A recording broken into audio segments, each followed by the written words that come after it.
In 1975 in Puerto Rico, a farmer saw most of his goats lying lifeless on the ground. He got closer and saw that the animals were stiff and had 2 puncture marks on their necks. Goats were not the only animals that were hurt. Many pigs, cows, and geese lost their lives too. They all had the same distinctive bite marks on their necks, and all had been drained of their vital fluids. The locals immediately jumped to conclusions and blamed dogs, and the authorities didn't bother to do a better investigation and just said dogs had done it without looking for any proof. A couple of days later, though, many more animals were found deceased. Among them was a cow that had literally been opened, and it had a lot of scratches on its head. The farmer next door reported that his chickens had been destroyed by something. In just a few weeks, the creature took the lives of 90 farm animals. After some time, another farmer said that 10 of his goats had been drained, 7 had been hurt, and 11 were missing. This time, the authorities didn't waste any time and started the monster hunt, but they had no luck finding the culprit. The incident was all over the local newspaper, and the beast was named the Vampire of Mocha. The incident caught the attention of the Agricultural Commission, and scientist Juan Rivera was tasked to solve this otherworldly mystery.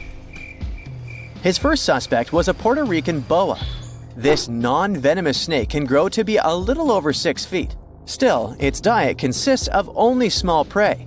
It's also very shy of humans and other animals. It avoids bigger creatures at all costs. You're more likely to see fish climbing trees than this boa taking down a whole cow. Near the crime scene, a large cave was discovered, and we all know that weird creatures like living in dark, cold caves. In the cave, they found some crazy-looking bats. As we've seen in movies, bats can turn into vampires, so they must be the culprit. But no, bats were as innocent as they could be. Their favorite food wasn't cows or goats, it was figs. They were peaceful fruit-eating bats that didn't care about animals. Again, the researcher hit a wall. Suddenly, all the terror stopped in July 1975. It seemed like the creature had vanished into thin air, but not for long. 2 decades later, 62 miles from the previous site, more animals were found. A local vet examined them. He was terrified to discover that every animal had 2 precisely cut holes like he had never seen before. The animals were anemic and looked like they'd passed away recently. By the looks of it, the creature's favorite food was goats, and that's how it got the infamous name we all heard of, chupacabra, which means the goat sucker. Dogs, chickens, rabbits, and other animals were not off the menu. In short time, the chupacabra took 1,000 farm animals. Now, this animal had a name, but people still had zero idea about what the chupacabra looked like, which was terrifying. In Canovanas, Madeline and her mother reported seeing a weird creature that could have been the chupacabra. They said it had been walking on 2 legs like a human and resembled a kangaroo. They mentioned that the monster also had spikes on the back, no ears, large dark eyes, and 2 holes for a nose. It had 2 arms with 3 fingers. The chupacabra seemed to like Madeline's house because her husband and his coworker found it in the garage. They tried to capture it, but didn't succeed. Madeline later drew a detailed sketch of it. Many people saw the sketch and reported seeing a similar creature. They claimed it had strong legs and wings and smelled like sulfur. Take all these descriptions with a grain of salt. If they'd been true, they would have been all over the news. But still, keep in mind these descriptions. They will be important later in the story. In 1976, on some talk show, they talked about the chupacabra, and the show quickly went viral. Soon, people started reporting having seen a similar creature in Florida and Mexico. Many said that the stories were like a unicorn rodeo. They were totally made up. In Mexico, 2 skeptical inquiries, Patricia and Mario, laid traps around those farms where the chupacabra had allegedly been seen. They caught some animals in their traps, but no sign of the goat sucker. They only captured wild dogs. The police stated that the chupacabra was just a wild dog, not a mythical creature. And still, in the next 5 years, there were numerous sightings of the chupacabra worldwide. On the 13th of August of the year 2000, a farmer from Nicaragua found 25 of his sheep and 35 of his neighbor's sheep hurt. So he decided to take the matter into his own hands. One night, he was patiently waiting in the pitch black night for the creature to appear. Suddenly, from the corner of his eye, he saw something and managed to hit it. The creature passed away. Finally, they had proof that the chupacabra was not just a fairy tale. It was a big thing. Later, the chupacabra was examined by a vet. The vet was shocked because he had no idea what the creature was. Remember Madeleine's description? Well, the vet described the animal differently, but his story turned out to be more plausible. This chupacabra had large teeth, giant claws, greenish eyes, bat-like skin, and a crest sticking out of its back. The vet concluded that the animal was some kind of hybrid. They thought it was a cross between a wolf and a crocodile, but it sounds like an exaggeration and is hard to believe. We all know that such a mix is impossible. They did some tests on the body at the university in Nicaragua, and the results didn't quite deliver what they had expected. The animal was a wild dog with mange. Mange is an itchy skin disease that causes dogs to lose their hair. It's also highly contagious. When a dog has mange, their skin becomes scaly and wrinkled. When they returned the body, the farmer noticed it wasn't his chupacabra. 7 years later, another body was found in Texas. Phyllis Cannon returned to her farm and noticed that some of her chickens had passed away. All seemed to be anemic. Later, she saw coyote-looking creatures that didn't have any hair. More of her animals were harmed, so she had to set up cameras on her farm. But unfortunately, like always, she didn't manage to record anything. Surprisingly, she got a call from a local farmer who had found the chupacabra hit by a car.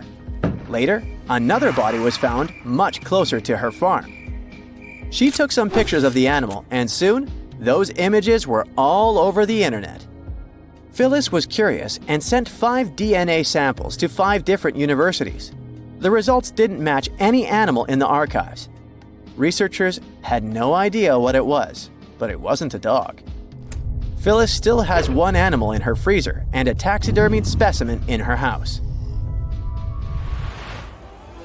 There are many theories about the chupacabra. Some claim that the animal is a genetically modified monkey that escaped the lab. Others state that it's some mysterious, otherworldly creature. The most consistent hypothesis is that the chupacabra is a mix between a Mexican wolf and a coyote with mange. Now, do you remember that Phyllis said that she had sent samples to 5 universities and no match had been found? Well, it turned out she hadn't been telling the truth. At one university, they found that the animal was a mix between a coyote and a Mexican wolf and that it had mange. Animals with mange are weak and will likely try to hunt farm animals to survive. People, when they see something they don't know, tend to exaggerate, which is why all witnesses describe the animal differently. You know, it's pretty tough to come up with something original when you've never seen it before. But what about those creepy mythical creatures then? Werewolves, vampires, or let's say, cyclopses? Don't worry, cyclops as we picture them never actually roamed the earth, as far as I know. But their creation definitely had some real-world inspiration. Turns out, ancient tales of these one-eyed giants might have been stirred up by a certain animal, dwarf elephants. Let's rewind to the Pleistocene era. It's where the inspiration for Cyclops lies. When sea levels were lower, animals could waltz from one island to another. Elephants and mammoths were just chilling together. But then the Ice Age ended, and ice melted, and bam! Those land bridges were underwater, leaving some animals stranded. With food running low, smaller elephants had the best chance at survival, leading to dwarf versions that were just about 3 feet tall at the shoulder. Now, here's where it gets interesting.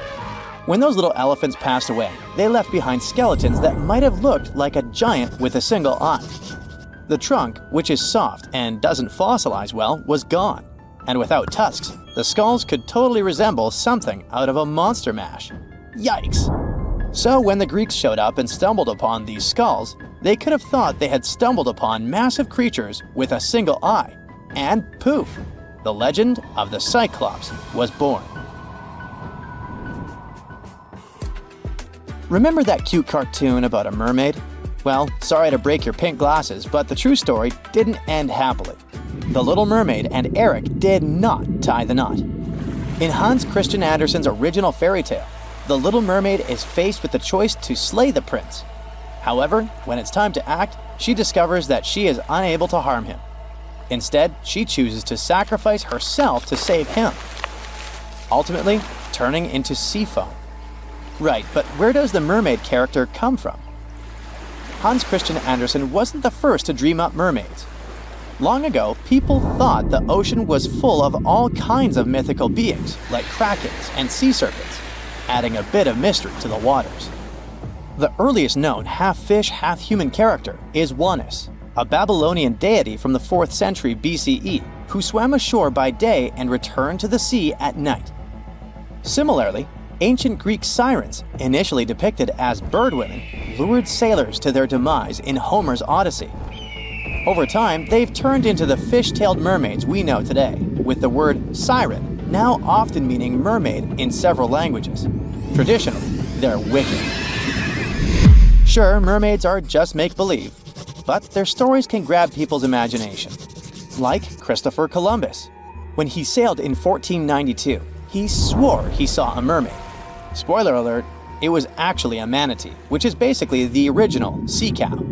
And they're not even that much of fish, they're closer relatives to elephants. Now, it might seem strange to mix up a lazy sea creature with a gorgeous half-fish lady, but it's not just Columbus who made that mistake. That's why manatees and their cousins, dugongs, are grouped together in Sirenia. In Japanese folklore, certain animals are attributed with supernatural qualities believed to affect human affairs. These entities fall under the category of yokai, specifically known as henge or shapeshifters. The most notable among these creatures are the cunning fox spirits called kitsune and the tanuki. Let's tackle this one step at a time. If you Google tanuki, you'll get a bunch of adorable pics in Google Images. The reason for that is simple. It is indeed tanuki in Japanese, but in English, we should say Japanese raccoon dog if we want to refer to an actual animal. However, the word tanuki can have two meanings, both an actual animal and its folklore namesake. The mythical version, called bake tanuki, pops up in stories and legends all over Japan, while tanuki are real animals. Bake tanuki are portrayed as quirky, supernatural beings. In some areas, the tanuki is said to have shape-shifting abilities, similar to those of foxes.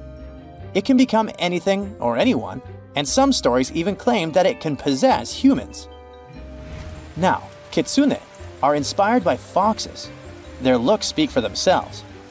These magical animals get wiser and more powerful as they age.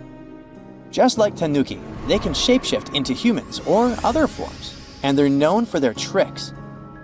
While some stories talk about kitsune playing pranks, others show them as loyal friends or even lovers.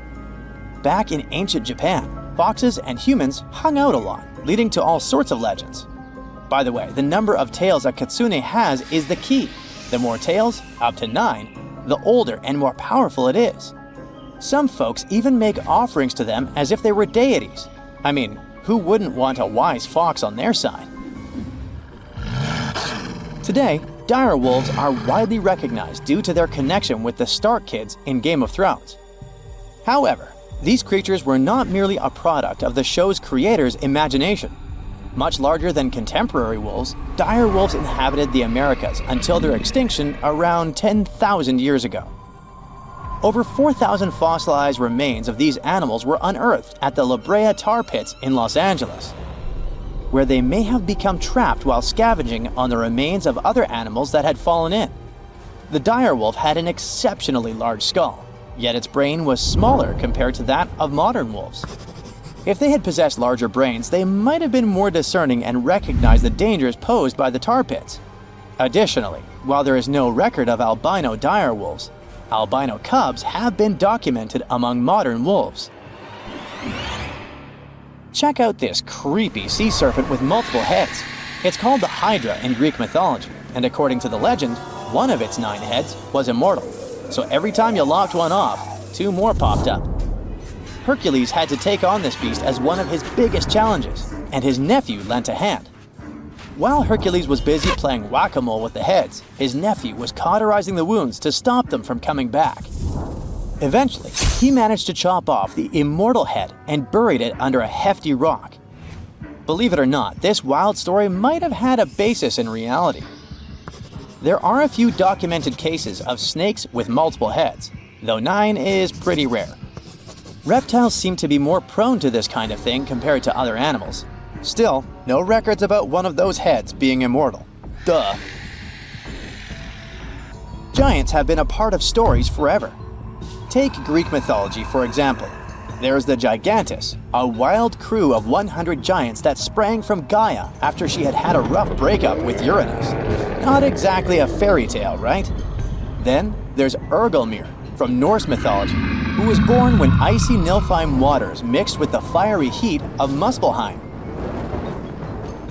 Now let's switch gears to real-life giants. Some folks had a condition called hereditary gigantism, which helps explain the tales of these towering figures. Scientists think they found a gene linked to it. Plus, some people have pituitary tumors that kick growth hormones into overdrive. Take Goliath, for example. He was reportedly over 9 feet tall. There's no universal height for a giant since it varies by culture. A study even suggested that Goliath might have had a genetic background contributing to his size. When David took him down with a slingshot, he hit Goliath right in the forehead.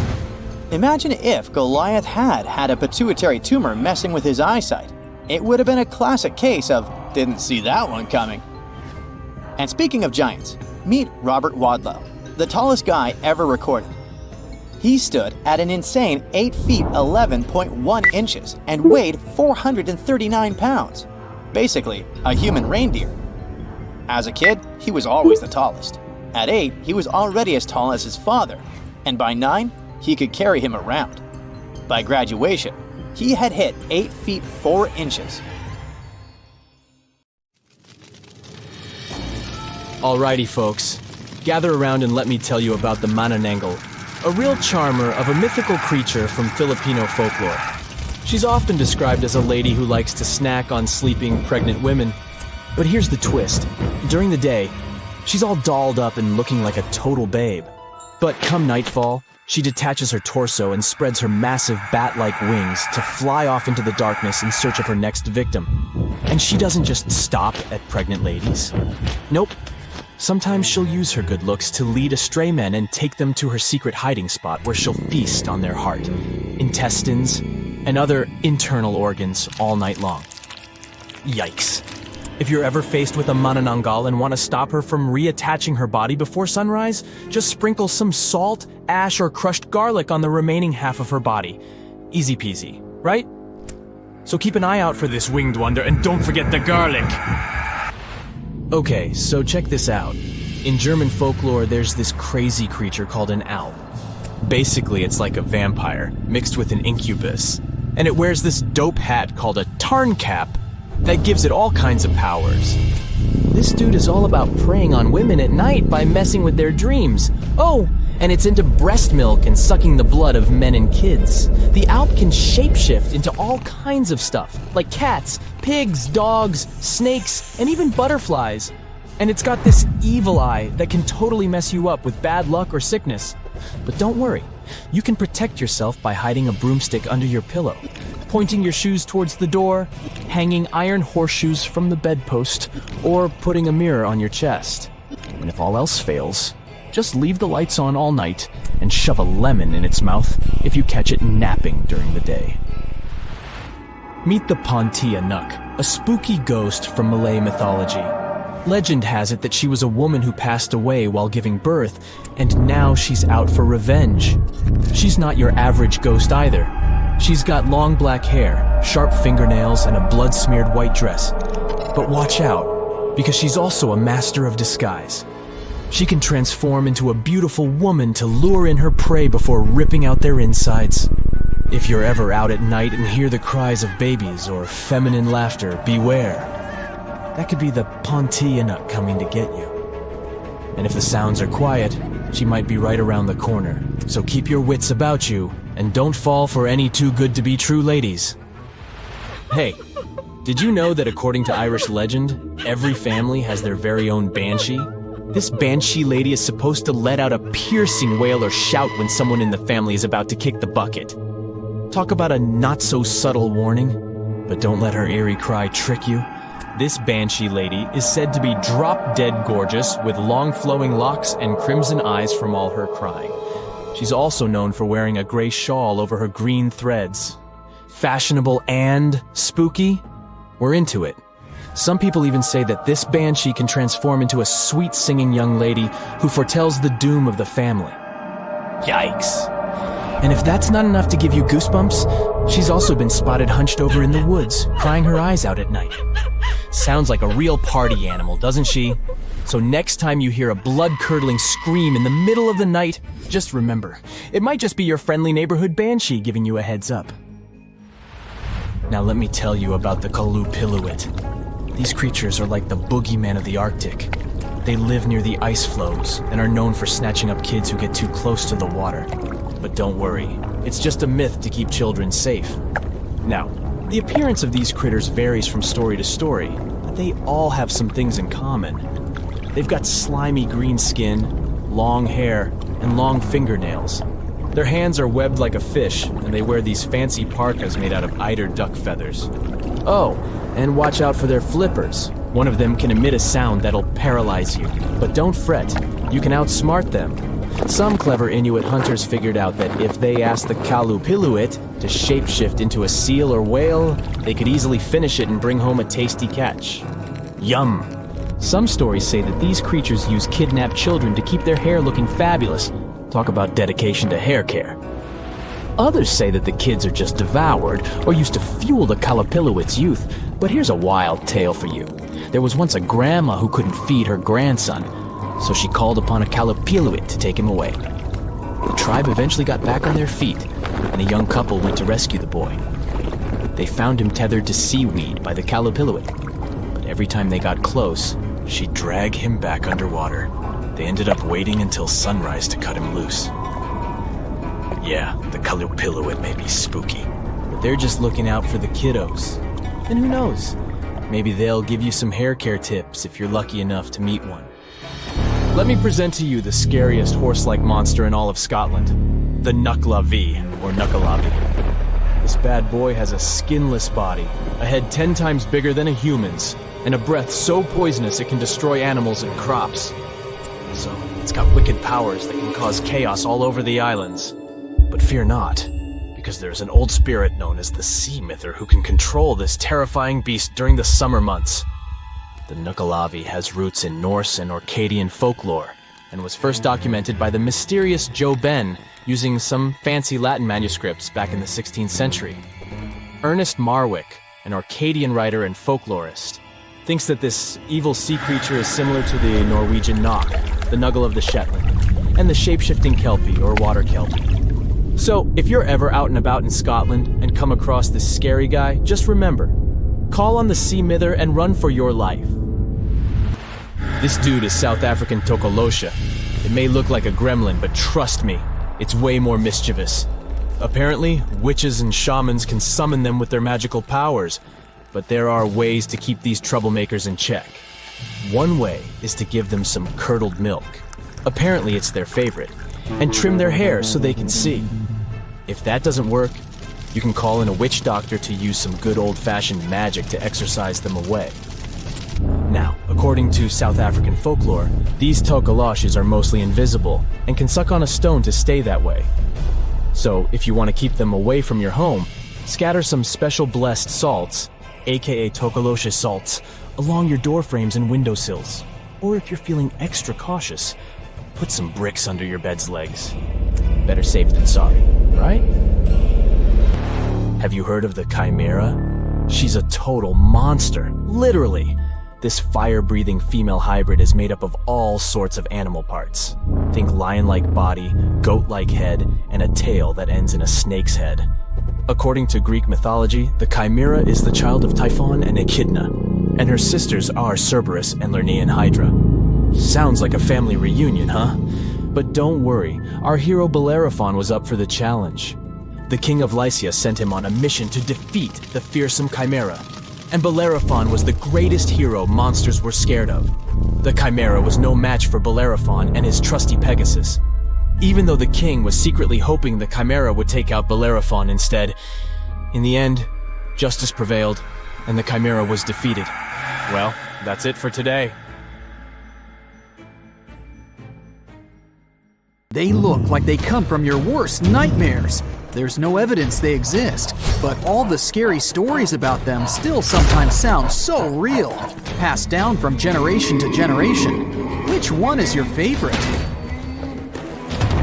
The first creature that probably comes to your mind is Bigfoot, a giant creature that reminds you of an ape and allegedly leaves extremely large footprints and other traces that make people in the area of the Pacific Northwest wonder if it's really there. It's so popular, other similar beasts got their own legends too. Like the Mogollon Monster, something people also call the Arizona Bigfoot. Reported along the Mogollon Rim, this mysterious creature is 7 feet tall and has big red eyes. Stories say its body is covered with long reddish-brown or black hair, besides its face, chest, feet, and hands. It mimics coyotes, birds, and other wildlife, emitting strange whistle sounds at the same time. The creature tends to explore campsites when it gets dark. It builds nests out of twigs, pine needles, and leaves. And if you're in that area and someone is throwing stones from locations you can't see, yep, Mogollon Monster. This creature is omnivorous, which means it eats both plants and animals. And it prefers to wander at night, lurking for innocent prey lost in the woods. Urayuli, a 10-foot mythical creature people say hides in the southwestern woodland parts of Alaska. It's a hulking giant beast known for its extremely long limbs. Legends say their lanky arms are so long they reach their ankles. The creature is covered in a thick coat of hair. The only thing you can see on its face, not covered in the hair, is the creature's eerily luminescent eyes. The legend says Urayuli use their glowing eyes to hypnotize their prey. But not us, since stories say they prefer to catch deer. And they're known to be kind towards humans. And some claim the Urayuli are actually just a type of Bigfoot. Wendigo. This terrifying creature is said to be hiding across the northern forests of Canada and the United States, always looking if there's some lost wanderer. The story says the Wendigo used to be a lost hunter. The freezing winters transformed him into a fierce 15-foot-tall beast with desiccated skin tightly pulled over its large, pointy bones. Stories about this creature showed up in the 20th century, and people say the beast still roams around the forest in long, cold winters, constantly looking for lost people he could grab from the darkness. Lake Worth Monster. This scary creature that's part man, part goat is also called the Island Monster. This 7-foot-tall monster is so strong it could hurl car tires like they were just plastic toys. In a worst nightmare scenario, it could appear in the darkness, sailing from the treetops and fiercely landing with full force on the hood of passing cars. That's how the first people who reported its existence described it. Lake Worth is located west of Dallas and east of Fort Worth. There's a landmass in the middle of this mystical lake known as Greer Island. The legend says that's where this scary monster, also known as Fort Worth's answer to Bigfoot, roams. And that's where some skeptics and thrill seekers still go, wandering around and trying to discover if the legend is true. Lurking in the darkness with its scary red eyes, meet the Mothman, a humanoid beast reportedly seen in the 1960s in Point Pleasant in West Virginia. On one cold night in November of 1966, two young couples reported to the police that they saw a big gray creature with glowing red eyes. It looked like a flying man with wings around 10 feet wide. During the next couple of days, more and more people said they saw the same thing. Later, A wildlife biologist from West Virginia University told reporters that these descriptions fit the sandhill crane. It's a big American crane almost as tall as a human being. It has a 7-foot wingspan and circles of red around its eyes. The gigantic bird may have got out of its migration route and started these stories. Or did it really? Fresno night crawlers. They're not that tall, considering they're monsters, about 5 feet. The upper part of their body is pretty small, so most of their height is their legs. These creatures have allegedly made 2 appearances so far. Once, people saw them in Fresno, California. In contrast, the other time was in Yosemite National Park in California. Both times they were in videos of poor quality, so it wasn't easy to find details of their upper body. But the creature is considered thin and white with no arms. At least, we can't see them. It also has pretty short and stilt-like feet. Have you heard of the slide rock bolter? It's said to be hiding somewhere in the mountains of Colorado. To be precise, in Lizard Head Mountain, only a stone's throw southwest from Telluride. It's some sort of leviathan that lives on the land. This mountain whale carefully observes its surroundings with beady eyes while chilling atop Lizard Head. It hangs from the peak while its split, clawed tail faces its body downward. If anything steps into its territory, the beast lifts its malign fluke immediately and bolts down the mountainside. With its jaw full of razor-sharp teeth wide open, it gobbles whatever or whoever is in front of it, including miners, lost tourists, and loggers. It sweeps through trees and destroys all natural life that's been in its path for more than 100 years. Or at least that's what the legend says. Wow, that's the scariest one for me so far. Altamaha. Somewhere in southeastern Georgia, close to the mouth of the Altamaha River, there's a hissing sea monster hiding. It's one of the biggest rivers in Georgia that empties into the Atlantic Ocean, and the entire area that surrounds the river is full of small islands, canals, dikes, ponds, acres of marshes, and old rice fields. Perfect for such a monster to hide, don't you think? The story says this unusual cryptid has a sturgeon-like body, including a bony ridge on its top. Due to its front flippers, the creature swims like a dolphin. His snout reminds me of a crocodile. His teeth are large and sharp, whereas his eyes are big and protruding. The beast is green or gray with a white-yellowish underbelly and is up to 30 feet long.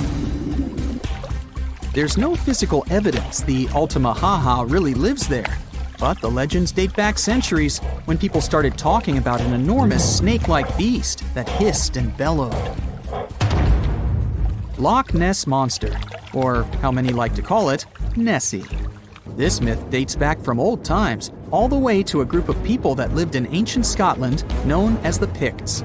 The legend started to grow in the 1930s. Back then, a road near Loch Ness was finished, offering a nice view of the lake without bigger obstacles. And in April of 1933, a couple noticed there was a large animal. They compared it to a prehistoric monster or dragon.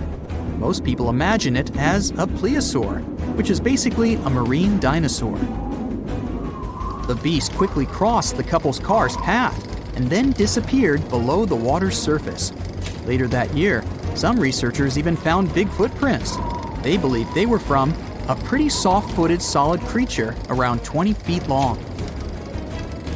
Later, some determined the tracks were the same as the ones that a hippopotamus leaves. Plus, scientists said the lake wasn't that nutrient-rich for such a large predator. There are not enough animals to support such a beast at the top of the food chain. But the legend about a giant mythological creature has moved on and still makes people across the world wonder if there's really something hiding deep down in the dark, murky waters of Loch Ness. In the middle of a dense, foggy forest, you spot glowing red eyes. Suddenly, a strange clicking sound breaks the silence. It's not just in your head. Stretching over 2,000 miles from Newfoundland to central Alabama, the Appalachian Mountains hide terrifying creatures like Bigfoot and the Wampus cat. You might think they're just myths, but there's actually a chilling explanation behind them. First up, the Mothman. This creature is a superstar in the world of horror stories, but not many people know that its legend actually started in the heart of Appalachia, in Point Pleasant, West Virginia. Back in 1966, two couples were driving when they suddenly came across a human-sized moth, about 7 feet tall, with glowing red eyes. They totally freaked out and sped up, but the strange creature flew and chased after the car, making a screeching sound until it finally disappeared. After this encounter, the group told the police that the creature looked like a tall, muscular man with huge, white wings, but they couldn't see its face because of the hypnotic effect of its eyes. Since then, the Mothman has become a famous urban legend. People swear they've seen similar creatures in other parts of the US, like Chicago and Gallipolis, Ohio. Theories about what people saw range from a balloon with a flashlight tied to it to extraterrestrial beings visiting Earth. But it's also possible that it was just a bird, more specifically, a barred owl. People probably mistook a bird for this creature because the barred owl looks eerie in the dark. It has spooky eyes and makes creepy clicking sounds. Still, these birds aren't huge, so it's strange how they've been mistaken for such a scary monster. Wait, what did people actually see then? The second strange beings are known as the moon-eyed people. This was a group of bearded, flat-faced, pale people with big blue eyes who supposedly lived all across Appalachia. Why did I say supposedly? Well, because no one could ever prove they actually existed. The stories about them were part of the Cherokee folklore, so we don't really know how reliable the information is. Still, their legends creeped out both locals and visitors in Appalachia. The moon-eyed people were said to come near a house at night, and people inside would hear them talking. But they were warned not to go outside, and no matter what happened, they couldn't watch them. In the morning, they'd find their corn gathered as if someone had helped them. Or the opposite, fields completely cleared like a whole group of men had been working there and taken all the crops. One of the most famous stories about them involves a mysterious stone wall found at Fort Mountain State Park. It was built between the years 500 and 1500, but no one knows who actually built it. Some people believe it was the moon-eyed people's work, and the ruins today are proof they really existed. They might not be delusional, though. One theory suggests that the moon-eyed people were actually Welsh people. At the time, they were in Appalachia, mining the mountains, and the Cherokee gave them this nickname because they lived underground and had great night vision. Hey kitty kitty, come here. Oh wait, what's that? According to legends, the Wampus cat is a half-dog, half-cat creature that roams the Appalachians after dark, or just before dawn. And it can run totally upright on 2 legs. So if it comes running after you like a human would, you'd better hide fast and don't look at it. Rumor has it that its yellow eyes can pierce the hearts and souls of anyone unlucky enough to cross its path, driving them to the edge of madness. Okay, that's probably just folklore, but the real-life creature that might be hiding behind these legends isn't much friendlier. The stories describe the Wampus cat as a kind of underwater panther, so some experts believe it sounds a lot like a mountain lion. Apparently, they're really strong swimmers and cross a large lake without much difficulty. Now, let's say you're driving in the Appalachian region at night. Suddenly, you spot an animal in the middle of the road. You slow down and take a closer look. It looks like a deer, but there's something off. Its eyes are too close together, its head is misshapen, its neck is too long, and its legs move in unnatural ways, almost like a puppet on strings. Oh, and even if you honk, this creature won't move. It's definitely not afraid of you. This is the not deer. Although some people have reported sightings as far away as Texas and even Norway, it's definitely an Appalachian myth. One young woman said she was hiking when she spotted a doe. Suddenly, the animal looked right at her, and she noticed that all of its knees were bent backwards. Any direction a deer's knee is supposed to go, the deer's knees did not. Oh my. Anyway, the internet is flooded with people talking about the not deer and its creepy behavior. But the thing is, we can't find a single photo or video that proves it actually exists. So what could it be? One explanation points to sick animals. There's a neurological condition known as CWD that affects different deer species like elk, moose, and even reindeer. It causes the brains of infected animals to degenerate, leading to loss of body functions and abnormal behavior. Since the symptoms match what some people describe as not deer behavior, it makes sense to think this condition could be behind the strange sightings. The last creature on our list, the one and only Bigfoot. You know, that large, hairy, human-like creature that walks upright and roams the dense forest in the US. In the Appalachian Mountains, there have been Bigfoot sightings from the Adirondacks in New York all the way down to the Blue Ridge Mountains in North Georgia. This bizarre figure has haunted our imagination for decades, but scientists believe it could actually be a humble black bear in disguise. It turns out the American black bear is found in many of the same areas where people claim to have spotted Bigfoot. Studies show that for every 1,000 increase in the bear population, there was a 4% increase in Bigfoot sightings. And there are two main reasons why the American black bear could be the perfect imposter. The first reason, they're big. Adult males can weigh up to 660 pounds and grow up to 6 feet long. The second reason, while we think they primarily walk on 4 legs, they are perfectly capable of standing upright. In fact, not only are they capable, they do it all the time. They stand up to get a better look at something, sniff the air, or just to appear bigger when they feel threatened. When they do that, they definitely look like a human-like figure. And for those people who aren't used to being around bears, it's easy to mistake them for something more sinister and out of this world. Now, you might be wondering why so many strange sights and creatures are said to live in the Appalachian, and the answer might be linked to the region's age. The process that led to the creation of these mountains has been going on for over 480 million years, which means they're older than Saturn's rings, for example. Over all this time, the region has gone through some drastic changes in its composition, creating a huge number of ecological niches with varying elevations, slopes, aspects, temperatures, and rainfall. And according to experts, the reason the region is so full of bizarre legends isn't just because the mountains are old, but because they still look old. Since a large part of Appalachia is basically untouched by humans, much of that ancient biodiversity is still around and seems unknown to us. This has created a landscape full of deep forests, mist-covered valleys, and winding rivers. A place where secrets seem to be hiding in the fog. And over the centuries, the isolation of the Appalachians only allowed these stories to grow.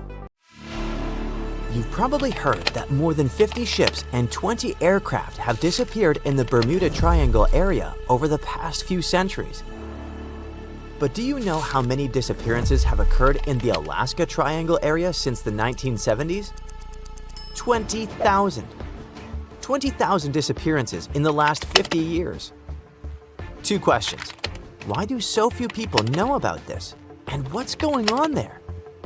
Let's find out. The Alaska Triangle is an area that includes Anchorage, Juneau, and Utqiagvik. It's covered with lakes, forests, and of course, snow. The place gained a grim reputation after the disappearance of a small plane in October 1972. The pilot was Don Jones, and the passengers were U.S. House Majority Leader Thomas Hale Boggs Sr., Alaska Congressman Nick Begich, and his assistant. In short, there were big shots from the country's leadership. They flew out from Anchorage to Juneau and just disappeared into thin air. No plane debris, no messages from the pilot, no information at all. The plane just vanished. The search over a vast area lasted for several thousand hours to find the traces of the 4 missing people and the plane. A large team of rescuers, researchers, and specialists couldn't find even a small clue. From that moment on, the popularity of the Alaska Triangle began to grow. It turned out that the mysterious disappearance of the plane was just the tip of the iceberg. Even more planes and tourists disappeared in the area. The number was huge. Dozens, hundreds, thousands, and tens of thousands. Since 1988, more than 16,000 people have disappeared here. But what's the reason for these mysterious disappearances? There are plausible and logical theories. There are some fantastic ones, and there are some very creepy ones that are better not to listen to before going to bed. Do you know what makes this place different from others where people disappear? There are too many mysterious circumstances here. For example, in the Bermuda Triangle, ships disappear because of large waves, bad weather, and magnetic storms. No one knows for sure, but all of these disappearances seem quite logical. A ship sails to a place known for its storms and bad weather. It will be terrible and sad if it disappears, but it won't be a surprise. Let's take climbers or travelers who go to conquer snowy peaks or vast canyons. Bad weather, dangerous landscapes, and wild animals make such trips quite risky. So yes, unfortunately, people also disappear in such areas. The situation in the Alaska Triangle is different. Yeah, there have been bear attacks or falls into mountain crevices here, but people have also disappeared in safe conditions. One man disappeared without a trace from a large liner sailing through the cold territory. Another one just vanished from the top of a mountain in a touristy area filled with a lot of people. What happened to them? No one knows. Among thousands of mysteries, some cases have been solved. For example, scientists have managed to solve the mystery of the disappearance of Frank Southerden. A 25-year-old New Yorker went hunting in Alaska in the 1970s and never returned. Despite the search operations, no trace of this man was found. But then, almost 20 years later, near one of the rivers in northeastern Alaska, someone found a skull. In 2022, scientists conducted a DNA analysis of the find and confirmed that the skull belonged to the missing New Yorker. The study showed that with a high probability, Frank had met a bear and hadn't survived this encounter. This is just one solved mystery, but how about thousands of others? Tens of thousands of miles of coastline, more than 3 million lakes, cold, strong winds with snowfall, a large number of bears, crevices in rocks, and many other factors can be the reason for missing people. But maybe there's something else, something that makes people go crazy, hallucinate, get lost, and panic. And these are energy vortexes. There's no scientific evidence that such a strange phenomenon really occurs in the Alaska Triangle, but the theory looks pretty true. So, this is a mass of invisible energy that moves clockwise or counterclockwise in the form of a vortex. These spirals can be energetic, magnetic, or electromagnetic. But what are they doing? Magnetic anomalies can disrupt the operation of the compass and other navigation instruments, and people can experience dizziness, disorientation, and even hallucination. According to the theory, people's behavior changes depending on the direction of the vortex. If it swirls up clockwise, then it has a positive effect on a person. People experience calmness, concentration, and a desire to create. Negative vortices do the opposite. They swirl counterclockwise and cause health problems. Bad mood, nightmares, depression, confusion, and malfunctions of electrical appliances. If the vortex theory turns out to be true, then there will be fewer questions about the Alaska Triangle. And while some believe that this place is associated with magnetic activity, others are sure that the Alaska Triangle attracts extraterrestrials. According to them, spaceships from other planets abduct people. This version is too far-fetched and stereotypical, so let's not dwell on it. Among all this majestic wilderness, vast forests, lakes, and rivers, there's something that stands out in the overall landscape. There is a scenic area in Alaska called Gakona, and it hides HAARP, the High Frequency Active Auroral Research Program. It's a large research center that consists of hundreds of antennas that transmit radio signals to the ionosphere. The ionosphere is a layer of the planet's atmosphere where radio waves are exposed to solar radiation and other cosmic stuff. It all sounds rather complicated and incomprehensible. But when a mysterious high-tech station appears in the middle of a nature reserve where people disappear, many new theories pop up. Some believe that HAARP is capable of changing the weather, disabling satellites, and controlling people's minds. But would someone conduct experiments in such a place? And what's the point of this? In short, the HAARP version doesn't seem very realistic. Experienced travelers are sure that the main danger in the Alaska Triangle is Alaska itself, with all its harsh weather conditions. Others believe that secret experimental laboratories, energy anomalies, and visitors from other planets are to blame. But how about hearing the opinion of those who call this place home? Native tribes of Alaska have several sinister versions for you. Some people tell each other the legend of the mysterious Alaskan hairy man. It can imitate the voices of women and children to lure fishers and hunters into a trap. Imagine that a traveler passes through a forest and hears a woman's cry for help. "I'm stuck here, someone get me out, please." Of course, the guy runs to help. He gets to the place, but instead of a woman, he sees a big, hairy creature. The traveler's scream rings through the forest. Another legend tells us about the Keelut, a scary, dangerous monster that looks like a black, bald dog. It stalks people at night and does it stealthily, unnoticeably. Legends say that the Keelut leaves no footprints in the snow, so hunters are unaware of its pursuit. You don't hear the sound of crunching snow, but you certainly feel that there's something sinister behind you that wishes you harm. Ugh, it's scary. In the forests, mountains, and fields, you can meet the Alaskan hairy man and the Keelut. And in lakes and rivers, something scarier awaits you. Meet the Kalupalik, a human-like aquatic creature with green, scaly skin, long, wet hair, and long nails. According to the Inuit legends, this creature wears women's clothes and a bag where they put a kid. This monster sings sweet songs to lure little girls and boys closer to the water and take them away forever. Of course, the legends about all these monsters are just fairy tales. But the danger of the Alaska Triangle is quite real. Not because of all the rumors about anomalies and strange occurrences, but simply because it's a vast wilderness area. Such areas are dangerous in various parts of the world, not just Alaska. And in fact, all the mysteries surrounding disappearances are simply exaggerated by scary stories and popular media.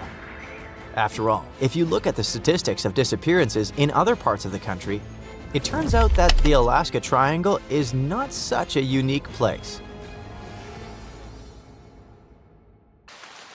In the late 17th and early 18th centuries, Europe was infested by vampires. The situation got so wild that authorities stepped in, and even military officers investigated these creepy cases. And their conclusion was clear. Yep, vampires are definitely real. Now, we're talking about a long time before Dracula showed up in books and movies. Back then, people genuinely believed those who had passed could rise and drain the living of their blood. Tragically, their victims would not survive the encounter. But vampires didn't stay at rest. Instead, they continued walking, interacting among the living and infesting villages. These beliefs spread rapidly, causing panic across regions. It all kicked off in Eastern Europe, specifically Serbia. Villagers started panicking after mysterious passings occurred one after another. Take the story of Petar Blagojevic, a Serbian peasant who passed in 1725. Shortly after his burial, villagers claimed that Petar returned, knocking on doors and asking for shoes or food. Sounds harmless, right? Well, not really. Within days, those villagers began mysteriously passing away too. 9 people perished in total. Everyone freaked out, insisting Petar was responsible, as if he managed somehow to come back from the grave at night to feast on the living. Eventually, authorities dug up Petar's body to see what was going on. They wanted to check if there were any signs that he was still alive. So they looked closely at his hair, beard, and nails to see if they had grown. And they actually had. In fact, there was no sign of decomposition at all. His body looked fresh. Then they found something even weirder. There was some blood around his mouth. And that was enough for people to say, "See, he's definitely a vampire." Then came Arnold Paoli, arguably the most infamous vampire of them all. He was a soldier who lost his life after falling off a hay wagon and breaking his neck. But there was something strange about him. Before that tragic event, Paoli claimed he had been bitten by a vampire once. Luckily, he said he cured himself by eating soil from the vampire's grave and smearing himself with its blood. Sorry, not exactly dinner table talk, eh? But hey, if he was cured, no one had anything to worry about after he was gone, right? Well, not exactly. Within a month after Paoli was buried, 4 people said they were being tormented by him. And not long after that, they were gone too. 10 days after Paoli was buried, the villagers dug him up, just to be sure everything was, well, normal. And this is where things got eerie. His body hadn't decomposed. His hair, nails, and beard had all grown longer, and fresh blood was dripping from his mouth. Remind you of someone? Yep, our guy Peter. But in Paoli's case, it was more disturbing. The blood wasn't just coming from his mouth. It was pouring from his eyes, nose, and ears.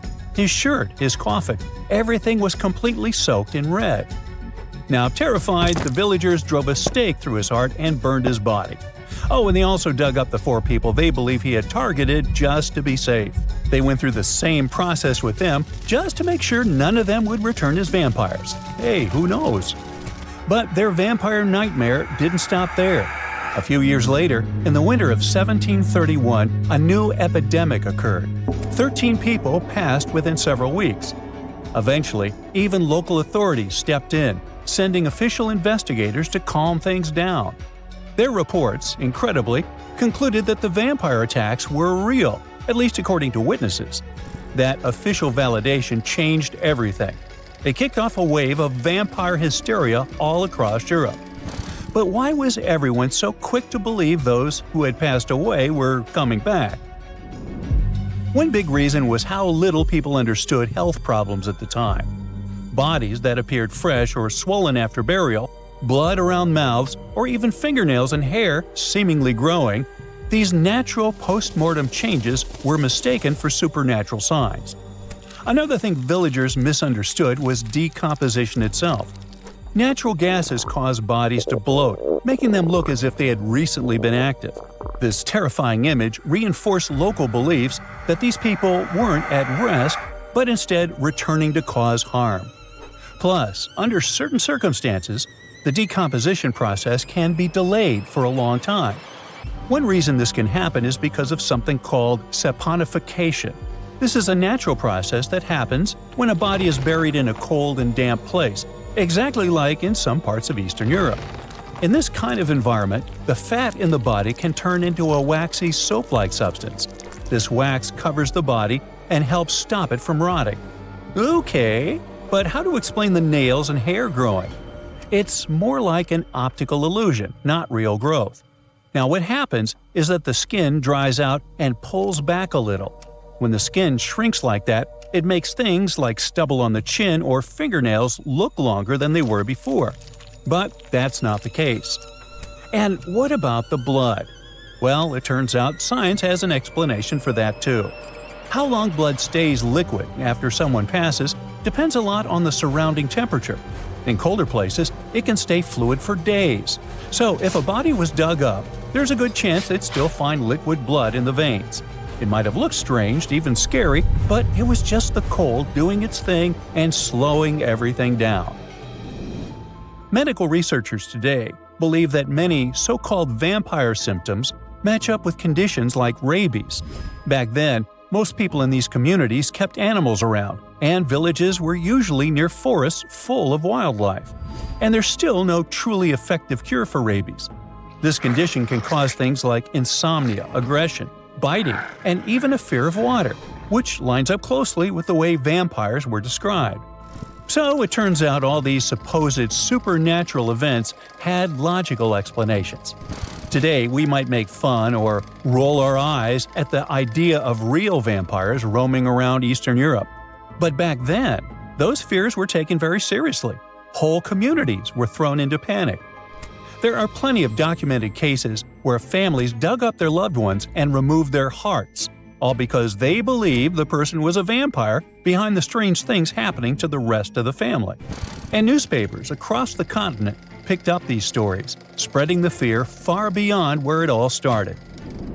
What's wild is that stories about blood-sucking creatures didn't just show up in Europe.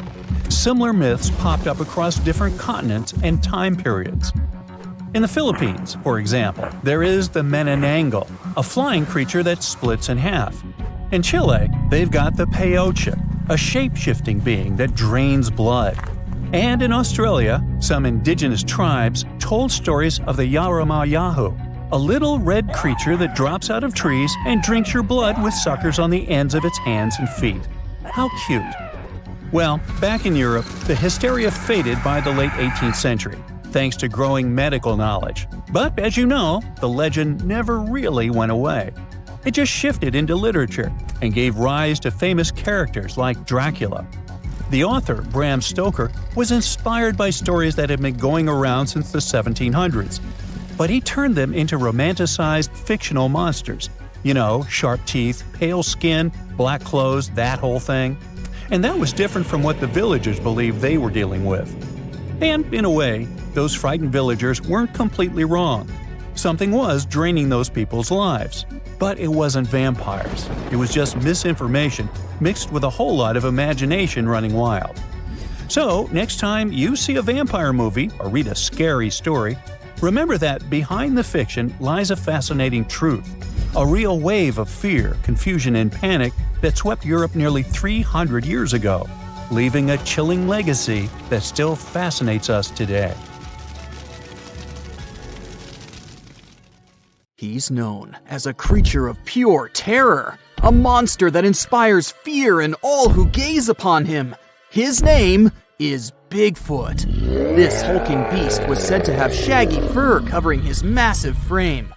His eyes were glowing, fiery orbs of orange and red, and his teeth were sharp and jagged like knives.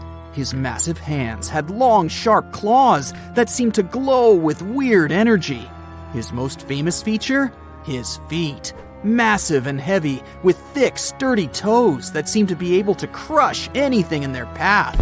Whenever he moved, the ground trembled beneath his weight, and his growls sounded like a volcano was just about to erupt.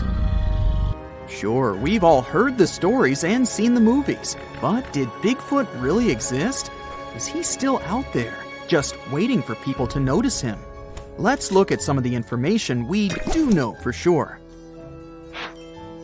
Bigfoot became well known back in 1958 when a man from California named Ray Wallace claimed to have found large footprints near his work area. For years, his kids believed the whole thing was just a prank pulled by their father. People have reported finding many more footprints and a few handprints that were similar, but some of them were left by bears, others were fake, and many others can't be explained to this day. But the legend of Bigfoot predates this event. In 1955, a man named William Rowe said he saw a creature that looked partly human and partly animal while hiking on Mica Mountain in British Columbia. He later signed a document stating that the creature was about 6 feet tall, had brown silver-tipped hair, and had thick arms, broad feet, and breasts. Then there's the story of Albert Ostman, who claimed in 1924 that while he was camping alone near Toba Inlet in British Columbia, he was taken by a Bigfoot and held captive by the Bigfoot's family for a week. The man eventually escaped when the Bigfoot, father of the family, became sick after eating some of Ostman's belongings. There are no other Bigfoot memorabilia like the 1967 video called the Patterson-Gimlin film. Some people think it shows Bigfoot, but most scientists think it was just a person in a costume. The film is still often used by people who believe in Bigfoot as evidence that it's real. There are even scientists who think the film might not be fake.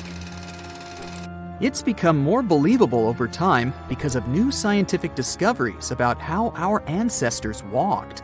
This opinion is based on the discovery of Lucy, a 3.2 million year old human ancestor that walked on two legs, which proves that our early ancestors were similar to apes and could walk like humans, just like Bigfoot. There's also a video on YouTube of Bigfoot in Provo Canyon, Utah that's very popular. The video shows a big black animal in the trees, possibly eating or looking for food. As the camera zooms in to get a closer look, the creature stands up on two legs like a person. Obviously, the people filming it got extremely frightened and ran away at once. The video was posted in 2012 and has been watched more than 7.6 million times. The people who made the video were not really looking for Bigfoot. They were simply camping and wanted to see some deer. They initially thought that they saw a bear until the huge creature stood up and looked straight at them. They ran to their car and left their tent and stuff behind. Their belongings are most likely still there. Skunk apes are said to be a species of Bigfoot-like creatures that people think live in swamps in the southern United States. In 2013, a video was posted on YouTube showing a potential skunk ape in a swamp in Mississippi. The creature in the video appears to be very strong and has short, broad shoulders, a small head, and long legs. Some believe the video is real, but others think it's a hoax because the camera often moves around quickly or the person filming runs away just when the creature is about to be seen clearly. This makes it hard for skeptics to believe in the existence of Bigfoot, and they've continuously asked for more evidence, like pieces of Bigfoot bones. This is probably the reason why two men claimed that they had found a frozen Bigfoot while hiking in Georgia. But what they had found turned out to be nothing more than a gorilla suit. They didn't back down, though. One of the men also later claimed to have injured and captured another Bigfoot in Texas in 2012, and even charged people to see it. But later he admitted it was fake too. In reality, we have no physical evidence that this creature exists or ever existed. Whenever people claim they have proof that Bigfoot exists, scientists usually find that the evidence is actually from well-known animals or humans. For example, in 2014, a group of researchers examined 36 hairs that were believed to belong to Bigfoot. Almost all of the hairs turned out to be from animals, such as cows, raccoons, and deer, as well as from humans. They did find something surprising, though. Two of the hairs were similar to those of an extinct type of polar bear. Scientists concluded that these hairs could have come from a new type of bear, or a mix of different bear species. But they were definitely from a bear, not a primate like Bigfoot. Another possible theory that could explain these Bigfoot sightings is that the noticed creatures are, in fact, chimpanzees, gorillas, or orangutans. This idea is often mentioned in connection to skunk apes because some people believe that the hot and humid climate in the southeastern U.S. could let this species thrive there. Sure, Bigfoot might be entirely made up, but it may not be on purpose. Our brain has a lot to do with it too, all because of a little thing called pareidolia. This is the tendency to see patterns or familiar objects in random or ambiguous things, such as seeing faces in clouds or animals in inanimate objects. It's a psychological phenomenon that can lead people to perceive things that are not actually there. We might be tricked by our brains into thinking we've seen Bigfoot, because we tend to spot human-like shapes in our environment. This often happens with blurry photos or videos of the supposed Bigfoot. Other people believe that Bigfoot is a type of ape that used to live in Southeast Asia and is now extinct. These people think that Bigfoot may have come to America by a land bridge that used to connect Siberia and Alaska during the last ice age. However, there's no evidence of this ape in America, and we don't know much about how it moved because scientists only have the fossils of its jaw and teeth to study. Some specialists believe this ape might have walked on two legs, but others say it walked on all fours because it was so big. Some scientists believe that Bigfoot could be an extinct species called Paranthropus, which used to have a skull similar to that of a gorilla. It walked on two legs. However, The Paranthropus fossils have only been found in Africa, so there's no reasonable explanation for the Bigfoot sightings in America. Others believe that Bigfoot could be related to the Gigantopithecus, a type of ape that lived millions of years ago.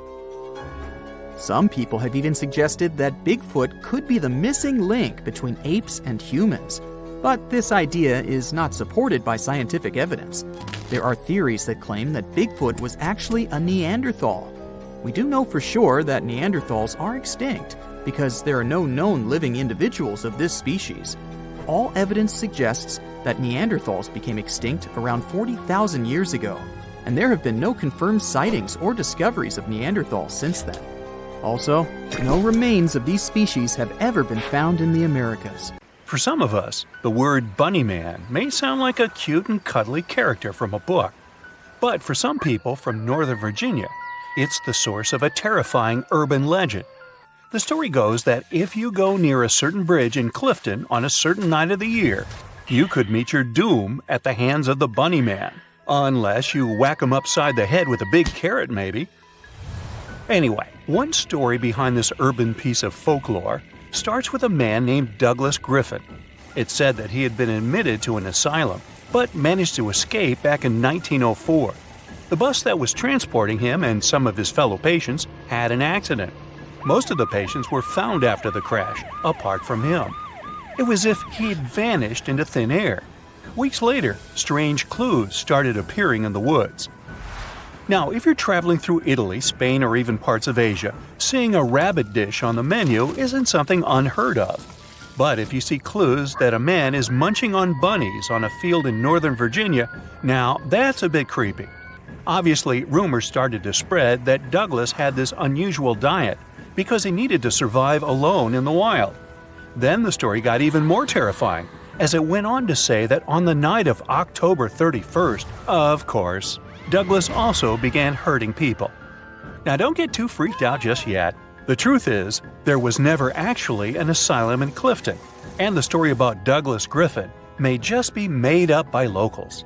But that doesn't stop people from believing in the Bunny Man, and it's become a popular tale that's even inspired its own movie franchise. One guy who tried to get to the bottom of the Bunny Man legend is an archivist for Fairfax County. He discovered that at the root of this legend was actually a couple who had a terrifying encounter with a man who threw something at their car. Not very interesting so far, sure, but he was supposedly dressed in white or light-colored clothing. He may also or may not have some sort of object on his head, too. Did it look like bunny ears? We'll never know, but from there on, the story took on a life of its own, with people swapping stories about a man in a bunny suit chasing them through the woods. To this day, some refuse to believe that the Bunny Man legend isn't true and think that local authorities are trying to cover something up. Obviously, there's no real evidence to support their claim. Regardless of whether or not the Bunny Man was real, don't you just love a good urban legend? Especially the ones that truly make you wonder if they could actually be true. Luckily for us, we live in the age of unlimited information and have access to some great resources. It gives us the opportunity to finally put some of these legends to the test. First up, the question on everyone's mind: can a rat really crawl up a toilet? Drumroll, please. And the answer is yes. I mean, sure, rats can make cute and cuddly pets, but the idea of them using your toilet as their personal swimming pool is not so adorable. One video posted online explains the whole process in a creepy yet fascinating way. These sneaky little rodents can climb up pipes and squeeze through the twists and turns of your toilet like a contortionist in a circus. And believe it or not, they're actually good swimmers. And apparently, they hold their breath really well and don't mind too much what exactly they are swimming in. Some other urban legends are a bit more virtual. Picture this: it's 1981, and you're hanging out at your favorite suburban arcade. You've been playing for hours, but there's one game that's got you hooked: Polybius. It's got a surreal digital glow that bounces off the faces of all who are playing it. You can't stop playing, and neither can anyone else. Soon enough, things start to get weird. Players start feeling nauseous, stressed, and having horrific nightmares. The game is serviced more often than other games, with men in black suits opening the machine every week to record its data. But they don't seem interested in its coins. Soon after Polybius appears, the mystery arcade game vanishes without warning, taken by the same men in black suits, leaving no record of its existence. Well, that's the main story at least, and it's one of the biggest unsolved mysteries in the gaming world. Like all good stories, it's kept alive by its fans. But here's the thing, most people don't think the game ever existed. The legend of Polybius is full of conflicting details. No one even has a copy of the original game file, so no one can agree on what the game was actually like. Was it a puzzle game? What kind of graphics did it use? But there's one thing everyone seems to agree upon. It was disorienting and confusing. In it, colorful geometric shapes bend and fold from a central portal like some sort of digital hypnosis. According to legend, the intense combination of vector and raster graphics in Polybius made the mind susceptible to concealed messages from authorities. While the details of the game are ambiguous, its story does have some roots in real events. Back in the 80s, some say there was a game called Tempest that made some players feel a little queasy. Okay, maybe queasy is an understatement. Apparently, it caused uncontrollable movements and motion sickness in players. Talk about a wild ride. Even the subliminal video game connection is real. Some official agencies do use video games to train their personnel. Combine all of that with the short-lived 1985 game Polyplay, an 8-game arcade cabinet that was recalled, possibly for copyright reasons, and you have a pretty solid foundation for a massive fraud. Oops, urban legend. If you think about it, even the name Polybius itself could have been a misunderstood version of Polyplay. I think I would file this under horsepucky. Now let's travel to Europe for a bit of this next might be a real urban legend. The mystery figure that roamed a local forest in Switzerland was the source of a really intriguing story. For a whole decade, people were talking about this person who wore a gas mask and camouflage attire while walking around. Despite numerous eyewitness accounts, no one could confirm the existence of this creepy character, making him a legend in the eyes of many. They even gave him a cool name, Le Lion. The plot thickens though. In 2013, someone finally captured a photo of Le Lion, proving that he was indeed real. Later, his gas mask and coat were found in the woods, along with a note that suggested he was harmless and just couldn't take being seen as a monster anymore. Did he disappear? Did he move on to another forest? Did he go undercover as a friendly clown? We may never know, but one thing's for sure. Le Lion will always be remembered as the spirit who roamed the Swiss forest for a decade, and we can't help but wonder what his story truly is. Now, you've seen the movies, read the books, or at least heard about the name Tarzan. Well, it turns out he might not actually be just a figment of someone's imagination. A possible real-life Tarzan might have indeed existed at one point. And get this, it could be the 14th Earl of Streatham, William Charles Milden. This man's survival tale sounds way too familiar to Tarzan's. Both came from English noble families and were shipwrecked in Africa. Milden's ship was destroyed during a 3-day storm, and he claimed he survived by clinging to a piece of wreckage. He washed ashore and started to pal around with a group of apes. He remembered saying of that time in his life, "For some strange reason, I was not afraid of these strange creatures. They were hideous to look upon, but seemed gentle and harmless." He became so close with the apes that they provided him with food, and he even built himself a tree house. He was really strong and flexible for his age, but unlike his cartoon counterpart, never became the leader of the animals. Unlike Tarzan, he didn't speak to the apes, but did figure out some form of communication. A girl, once and beautiful, ended up in a grave with a huge sickle across her neck.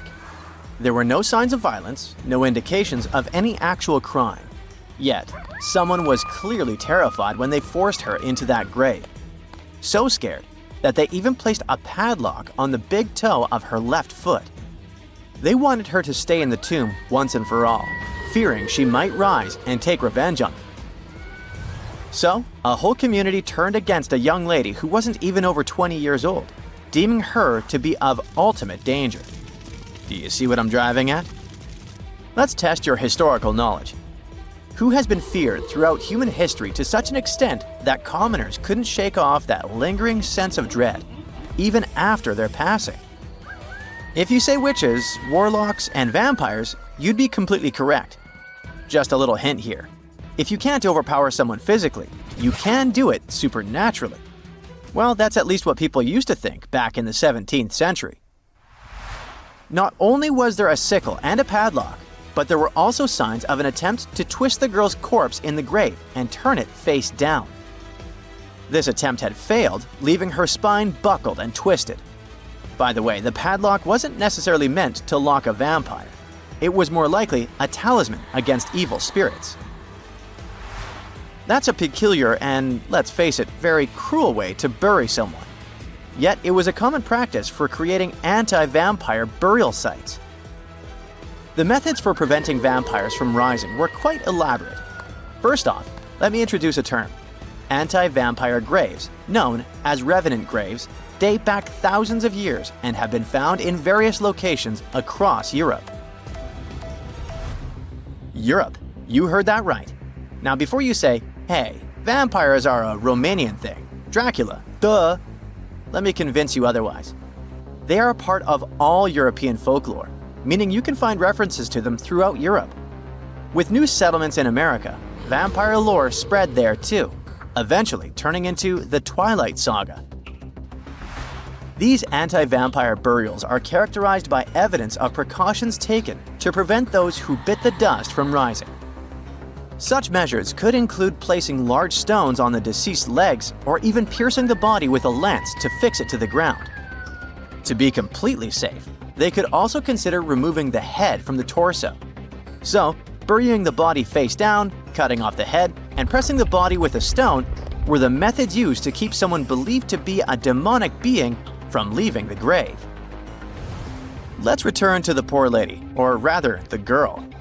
A couple of archaeologists, Dariusz Poliński and his partner, Magna Durodzka, who happened to be partners in both crime and life, stumbled upon her grave. Strangely, all of her 206 bones remained untouched. Yet no gravestone, no name, nothing. Just a lonely grave on a hill in northern Poland.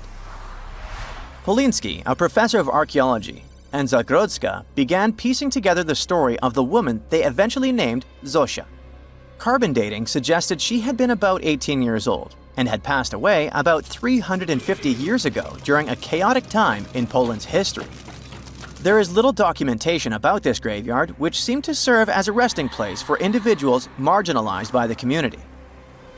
Was Zosia a poor girl who had been marginalized because life forced her into the worst situation a lady could face?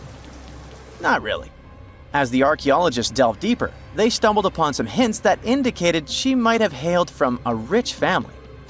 Her burial featured a stylish bonnet, and the delicate silk along with shiny silver and gold threads found with it suggested that it was part of an elegant headdress.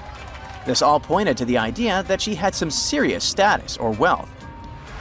But the way she was buried indicated her outsider status in the village of Pien. Perhaps her presence there was unwanted, hence the idea of her being a vampire, backed up by the manner in which she was forced into the grave and held there. By analyzing the structure of her skull and extricating DNA from her skeleton, scientists created a reconstruction of what her face might have looked like. The specialists meticulously reshaped Zosia's likeness using modeling clay on a 3D printed model of her skull, which proved to be a deeply moving experience. They remarked that while they often worked on face reconstructions, in this case, they also sought to restore her dignity. Utilizing these three methods, the team reconstructed Zosia's 400-year-old face, revealing the human story buried beneath supernatural beliefs. It's ironic, isn't it? First, people tried their hardest to make the world forget her face and prevent her from ever coming back. 400 years later, people did everything they could to bring her back to life. Her picture now is all over the internet, yet we will never see the faces of those who buried her. Alas, this reconstruction project only allows viewers to visually connect with Zosia, but her true story remains a mystery. But what we know for sure is that people who were deemed vampires were badly discriminated against, to say the least. Rumor had it that hungry vampires would even steal people to quench their thirst. Let's use math to prove this rumor wrong and prove that Zosha wasn't one of them. Back in the year 1600, there were only 537 million people worldwide. Yeah, this data may not be very accurate, but it's pretty close to reality. A physicist, Kostas Eftimiou, calculated that if a vampire had been drinking one person's blood each month, humanity would have faced extinction within a few years. Starting with one vampire and a population of 537 million in 1600, this math shows we'd have no humans left by July 1602. But here we are now. Well, while placing a stone on a corpse to make sure the vampire doesn't rise may be something new to you, there are also a bunch of stereotypical things associated with these creatures that you definitely know, such as garlic and mirrors. Funnily enough, even though it's all based on a bunch of superstitions, there's pretty good logic behind the garlic thing. You see, it contains a special compound called allicin, which is a powerful antibiotic. While people back then couldn't know what an antibiotic was, they noticed garlic was pretty effective against various conditions. Since they believed vampires were created by a particular blood condition, they also believed garlic could defeat a vampire. And there's more.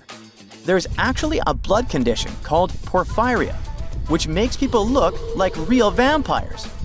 Their skin is pale and their teeth get bigger as their gums shrink. And guess what? People who have porphyria cannot consume garlic, as it worsens their condition. Wow, that's a cool coincidence. The next superstition is a bit fresher, and it's about vampires avoiding mirrors. The first known reference to the mirrors comes from the book Dracula in 1897. But why wouldn't a vampire show a reflection? Simple. Before the plastic era we live in, mirrors were traditionally backed with silver. Silver was commonly believed to repel evil spirits, possibly because it has antimicrobial properties. Much like garlic, its healing properties may be what was supposed to scare off a vampire. Another reason why suspected vampires may have avoided mirrors is the changes to their appearance from conditions commonly confused with vampirism, like porphyria and rabies. People afflicted with these conditions may have avoided looking in mirrors for that reason, causing others to assume that vampires avoided mirrors. But if you ever met a vampire and these methods don't repel it, I have one more trick for you. Ask the potential vampire to count. It can be spilled grains, seeds, or even the holes in the fishing net if you happen to have one. Vampires are into math, so they'll stop to count, delaying them until sunrise. And we all know that vampires don't do well in sunlight. Ironically, it's Count Von Count, a vampire who teaches us how to count on Sesame Street. See this place on the map? Yeah, right there. It's estimated that around 100 people have vanished or lost their lives here. Why, you ask? Well, it seems they were all looking for this guy, Percy Fawcett. He was a British colonel, famous for his sharp blue eyes, perfectly groomed beard, and signature hat. He looked like a character from Pride and Prejudice, but lived more like Indiana Jones. In fact, this character was inspired by Fawcett's story. But his disappearance in 1925 was more macabre than any movie plot. Colonel Fawcett was bold. Not the ask your neighbor's Wi-Fi password kind of bold. I'm talking full-on, I don't care that much about my life bold. He used to be a soldier in Sri Lanka and even did a secret spy gig in Morocco, but he needed more. So in 1906, Fawcett started exploring parts of Brazil and Bolivia where no one had dared to go before. His mission was to create secret, mind-blowing maps. Okay, that doesn't sound too risky, but trust me, it was. If you want to explore the world nowadays, you just open Google Earth and, well, that's it. No danger, no adrenaline, just maybe one or two creepy street view photos. Ew. But we're talking about the beginning of the 20th century, when satellites and this weird Google car didn't exist. Back then, if you wanted to fill in the world map, you actually had to explore the land on foot. So that's how Colonel Fawcett ended up in South America. And he became famous for his expeditions to map out the wild Amazon. He was the first guy to record the locations of waterfalls in that region, for example. But then he got obsessed. Blame it on lack of sleep or whatever sketchy Amazon jungle juice he was sipping, but suddenly he was like, I'll bet there's an ancient advanced city hidden somewhere around here. Spoiler alert, there wasn't. But he was hooked on that idea. Hanging out with native Indians for so long convinced him that large groups could totally thrive in the middle of a massive rainforest. And of course, Fawcett loved a good old adventure story, especially the ones from the 16th and 17th centuries, written by European explorers. In those stories, adventurers claimed they had found huge settlements and fine roadways deep in the heart of Latin America. But Fawcett's all-time favorite story came from a manuscript written in 1753. Back then, adventurers were hunting for precious metals in Brazil when they stumbled upon a ruined city with monumental buildings, roads, and plazas. Oh, and every corner had a Roman-style spire. Naturally, the colonel was all in to find it. Too bad no one told him this manuscript is mostly considered a forgery. Yep, this story is as real as Snow White's. But then, things got weird. The settlement described in that manuscript was supposedly located in the northeast side of Brazil. But now, he's saying there's an advanced civilization in Mato Grosso, which is in a different part of the country. So he decided to name this new place the City of Z. Back in the 1920s, the colonel launched 2 separate expeditions to find it, but both trips failed, as he faced terrible weather, fever, and of course, exhaustion. Now, tell me in the comments, what do you think Fawcett did after 2 failed expeditions? Option A, he quit. Option B, he called his mom. Option C, he tried again because he didn't get the memo that the universe is clearly saying stop. Well, of course, option C is the right answer. This is relentless Fawcett we're talking about. So, 3 years later, the colonel finally gathered enough cash to launch yet another expedition in search of the City of Z. All he needed was a crew of people crazy enough to join him. Famous and experienced explorers were begging to come along. But nope, Fawcett decided to take his son and his best buddy instead. In January 1925, this brave trio set off on their journey. They packed mosquito nets, canned food, and made a promise, we shall return. Another spoiler alert, they didn't. Uh-oh. The journey kicked off in New Jersey, and then they sailed all the way to Rio de Janeiro, Brazil. There, they stopped to grab some pack animals, like horses, and hired a couple of local guides. Now they were ready to head to the city of Cuiabá. Now keep in mind the distances in Brazil are crazy huge. So this little journey was like traveling from Miami to Chicago on foot. 3 months later, they finally ventured into the jungle for the first time. And that's when the fun really began. The crew faced piranha-infested rivers, an endless maze of thick trees, and the worst part, bugs.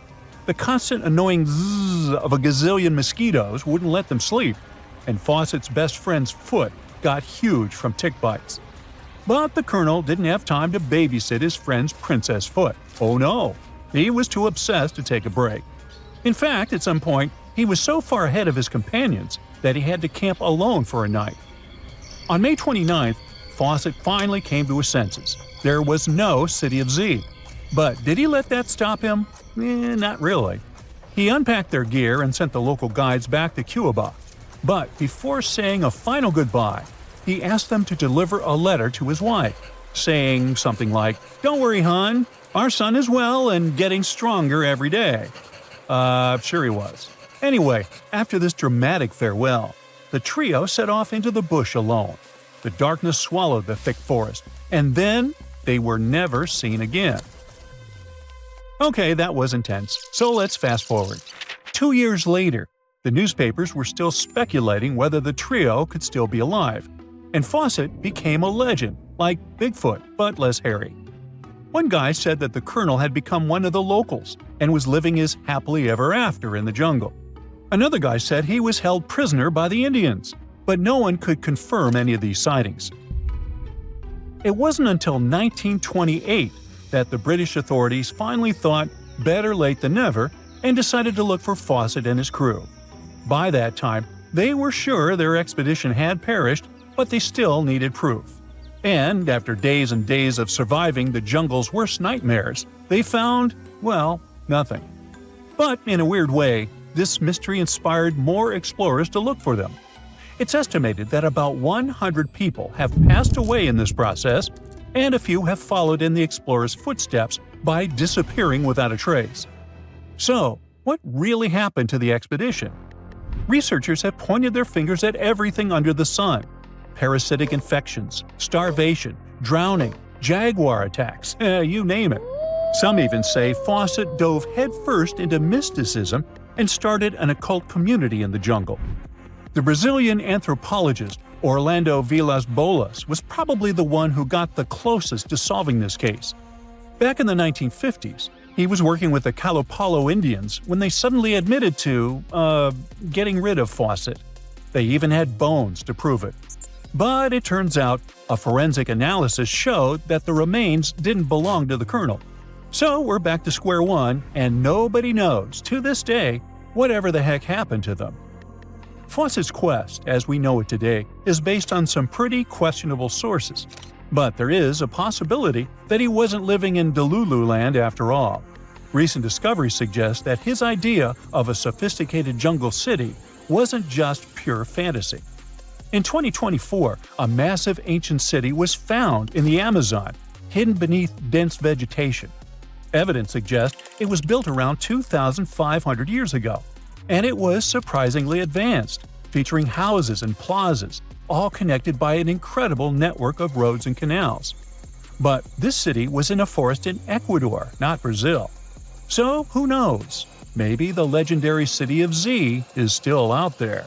Ooh. A bright flash on your left. Boom!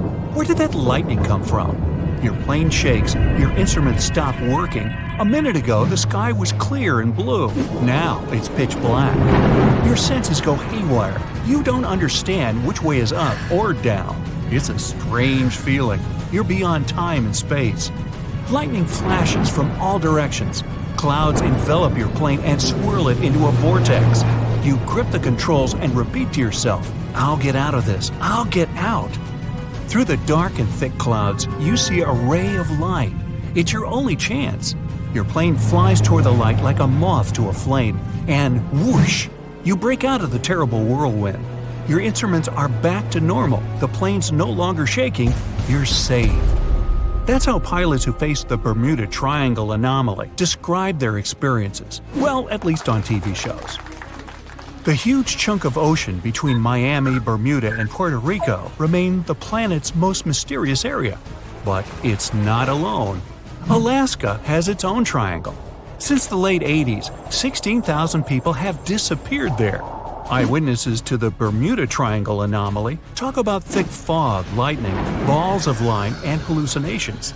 In Alaska, everything's a bit more complicated. People, planes, ships, they just disappear without a trace. There's no one around to tell us what it felt like. In 1950, a plane took off from Anchorage, Alaska, headed for Great Falls in Montana. It was carrying 8 crew members and 36 passengers.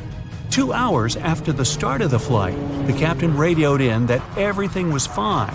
Then, silence. The 100-foot-long plane seemed to evaporate into thin air. 85 aircraft and around 7,000 people searched for the plane. No trace. Not even a screw, bolt, nothing. That plane mystery made the Alaskan Triangle famous. If you look on a map, it's a wild and mostly unpopulated zone that passes near Anchorage, Barrow, and Juneau. If you connect the dots on a map, you get an epic triangle. You can fit the whole state of Oregon in it twice. If you read around, you'll find a bunch of major areas on the planet where weird stuff keeps happening over land, sea, desert, and jungle. Scientists have many questions about these places. They all have extreme electrical and magnetic anomalies. Planes and ships disappear in them. People hear stuff, see stuff, and here's some of them. China's Black Bamboo Valley looks like a Hollywood set for a seriously scary movie. Here, everything's creepy and mysterious. Ha, perfect. Imagine a bamboo forest that stretches up 130 feet. The green plants live extremely close to each other and barely let in any sunlight. A strange fog hangs in the air. Where it comes from and why it's always there, no one knows. And the mysteries don't end there. For centuries, people have disappeared in the vast forest. Scientists believe the site's crazy geology is to blame. Cracks can suddenly appear in the ground big enough to fall into. There are sharp changes in weather, and maybe even poisonous steam. Certain trees give it off when they fall to the ground. There's a long road through Ladakh in India. It's called the Magnetic Road. It slopes upwards and seems to violate the laws of gravity. Here's what happens. You drive to the foot of the hill, turn off the engine, and get out of the car. The car starts rolling uphill up to 12 miles per hour. Why does it happen? Theory 1. The hill has an incredibly strong magnetic pull, and it attracts cars once they get too close. The Indian Air Force supposedly avoids flying over it to avoid any interference with their equipment. Version 2. It's all just an optical illusion. The hills around it seem to fade into the horizon. It looks to us like the road is sloped up, but it's actually not. Huge Lake Michigan looks more like a sea than a lake. And over the past 400 years, 6,000 ships have disappeared in it. Why does it happen? The lake has its own mysterious triangle, and there are actually more unsolved mysteries here than in the famous Bermuda Triangle. In 1950, Flight 2501 disappeared over the lake, en route from New York to Minneapolis. The fate of the 3 crew members and 55 passengers remains unknown. In 2007, an underwater archaeology professor was surveying the bottom of Lake Michigan. He found stones arranged in a circle 40 feet down from the surface. They kind of look like Stonehenge in England, but why were they at the bottom of a lake? Who put them there? Archaeologists found a carved pattern on one of the stones. Its outline resembles a drawing of an animal. Now, that's not unusual, except that this particular animal, which looks like a mammoth, was probably carved around 10,000 years ago. Sleep is very difficult for the Venezuelan locals who live near Lake Maracaibo. Right at the place where the Catatumbo River flows into the lake, there are huge electrical storms that can go up to 10 hours long. 260 days a year. That's over 1 million lightning bolts over the lake every year. Scientists don't know exactly what causes the daily lightning parties. Some people think it's due to the gas methane which comes out of the ground. Other scientists blame uranium deposits in the soil. Nowadays, though, most researchers are sure that the lightning's caused by weather. Cold mountain air smashes against warm sea air. The result? A lot of friction and moisture, the perfect combo for near-nightly natural fireworks. It's super loud and kind of annoying if you live nearby, but the area is really important for the planet. It helps regenerate our vital atmospheric ozone. And the one that started it all, the Bermuda Triangle. Planes, ships, all gone without a trace. The theories are endless. Scientists even think there might be a huge meteor at the bottom of the sea that emits its own magnetic energy. It might have confused the navigation equipment on all those unlucky carriers. And it's been going on for a while. Researchers think that it was causing trouble even way back in Columbus's time. As far as Alaska's concerned, magnetic anomalies are a dime a dozen. Around here, your compass might be off by 5, 30, or even 60 degrees. But equipment malfunction isn't really enough to explain the disappearance of so many aircraft and people in this absolutely massive state. Alaska is wild. High mountains, never-ending forests, snow in the winter, and some serious heat in the summer. There are 3 million lakes, 12,000 rivers, and around 100,000 glaciers. There's only 1 person per square mile. California has over 250. You could walk for days, weeks, even months without seeing anyone, except maybe a bear or two. And the days and nights can be really confusing this far north. Tourists from all over the world dream of coming to Alaska to see the planet as it was before. No concrete jungle, no endless roads, warehouses, and cornfields. But this isn't just a beautiful place. It's also an incredibly dangerous place. You can get lost in the forest, run out of food, get soaked to the bone, lose your compass or GPS. In the harsh conditions of Alaska, danger's always just around the corner. Most vacationers just aren't prepared for that. 80% of the state's communities aren't connected to the road system. Back in the Wild West, horses carried people, products, and information. In Alaska, it's all about planes. Alaska has 9,000 aircraft and 8,000 pilots, and counting. That's more than 1 out of every 100 Alaskans. Sudden weather changes, frequent and wild rain, snowstorms, and fog. Not a great recipe for a smooth flight. The wings on Alaskan plains can get covered with ice. The fog can hide the snowy mountaintops, and strong gusts of wind can knock a tiny plane way off course. That's what those pilots have to deal with every time they take off. So, that plane that disappeared? Investigators believe that the Douglas C-54 Skymaster disappeared due to bad weather, and any debris was covered with snow or fell into a lake. 5% of Alaska is covered in glaciers, and there are loads of cracks in them, some big enough to fit a person, a few people, or even a whole airplane. Why can't mermaids be real? Well, firstly, they would freeze and struggle to survive in the frigid ocean waters. Brrr! You know, those skinny Disney types would turn into icicles. The truth is, the human body isn't built for prolonged aquatic adventures. I mean, come on, who wants to hang out in bone-chilling depths? Sure, there are warmer spots near the ocean surface, but if mermaids wanted to set up shop at the bottom of the deep blue, things would get frosty real quick. Water temperature drops like a pop balloon the deeper you go. So what would a cold-resistant mermaid look like? Hairy and big. Imagine a super fuzzy aquatic mammal or an extra plump mermaid rocking the underwater fashion scene. Not exactly the image we had in mind, huh? Secondly, they just can't cherry-pick body parts like in a mythical buffet. Mammals and fish play by different rules. Fish don't have the warm-blooded hairy vibes that define mammals like us. It's like trying to merge a human with a fish. Evolutionarily speaking, that's a big no-no. Our human lineage and the fish clan took different paths long ago. They're distant relatives, like that cousin you see at family reunions and awkwardly wave at from a distance. And don't even get me started on digestive dilemmas.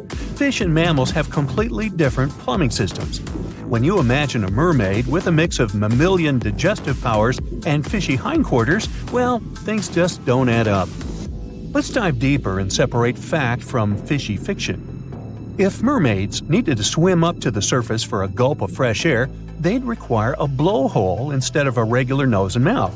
You know, just like our crocodile friends with their handy nostrils. Breathing underwater ain't no easy feat, my friends. Now, if mermaids were all about that aquatic life, they'd either need gills that they curiously lack, or another clever way to supply themselves with oxygen.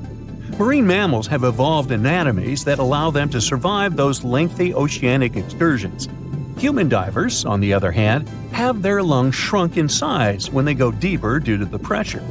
Some whale species have special rib cages to protect their lungs during such moments.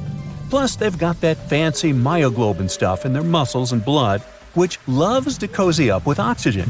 Mermaids would need something similar in their toolkits. Now, let's not forget about those gangly human arms and fingers that serve us so well on land. Hello, pizza time. Sadly, in the water realm, they're not ideal.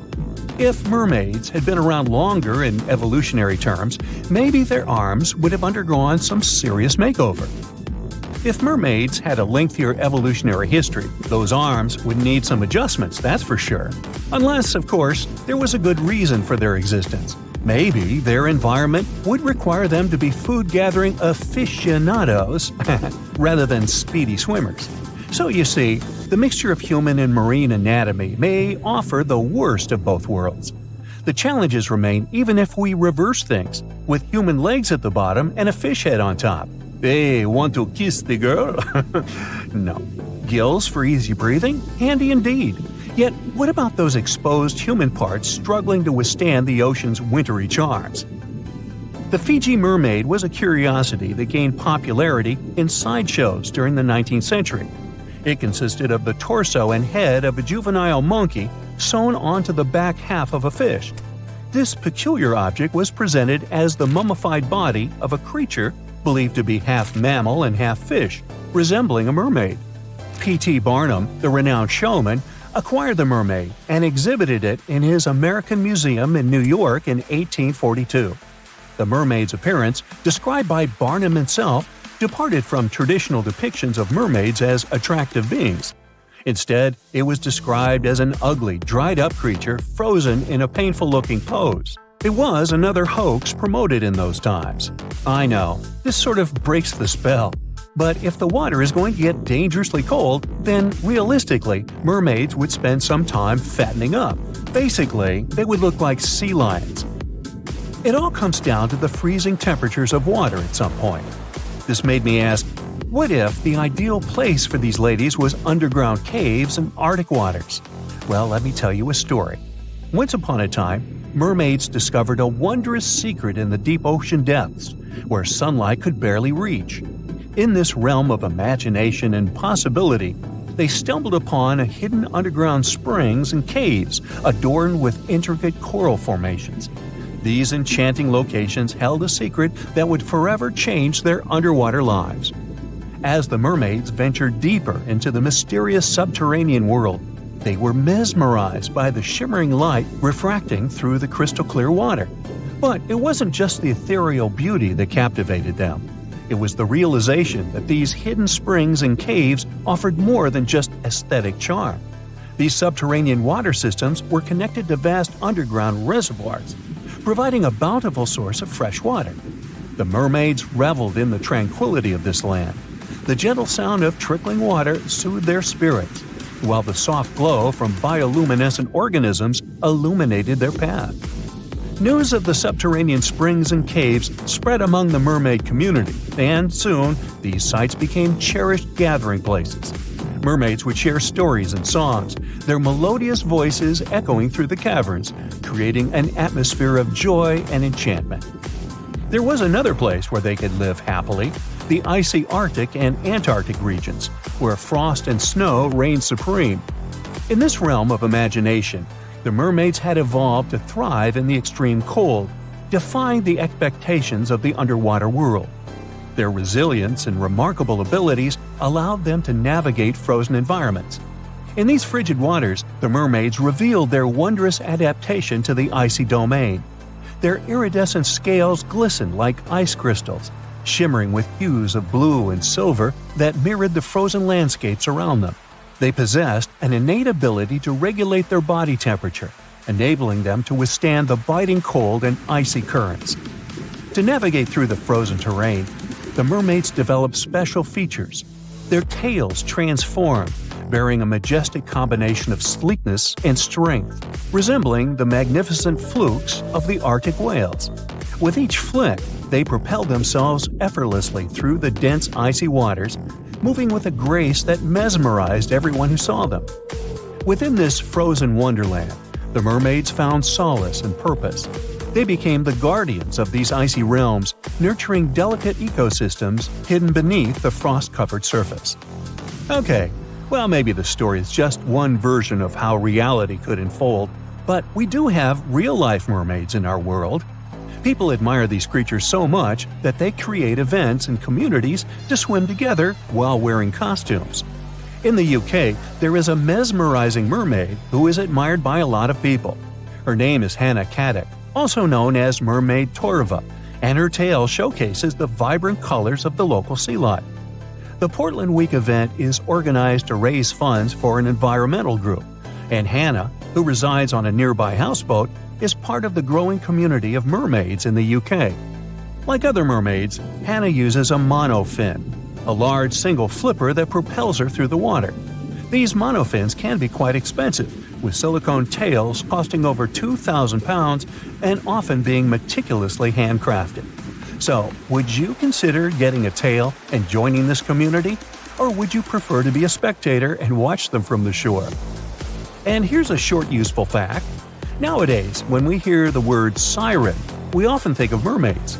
But let's not forget that sirens were there to blur the line between life and the beyond and to serenade everyone with an utterly irresistible song. While plenty of water-dwelling temptresses are out there, the sirens were the real deal. They lured sailors. But mermaids aren't the same as them. Mermaids are enchanting and nice creatures. And these days, sirens are what you hear when fire trucks, ambulances, and police cars drive by on their way to help someone.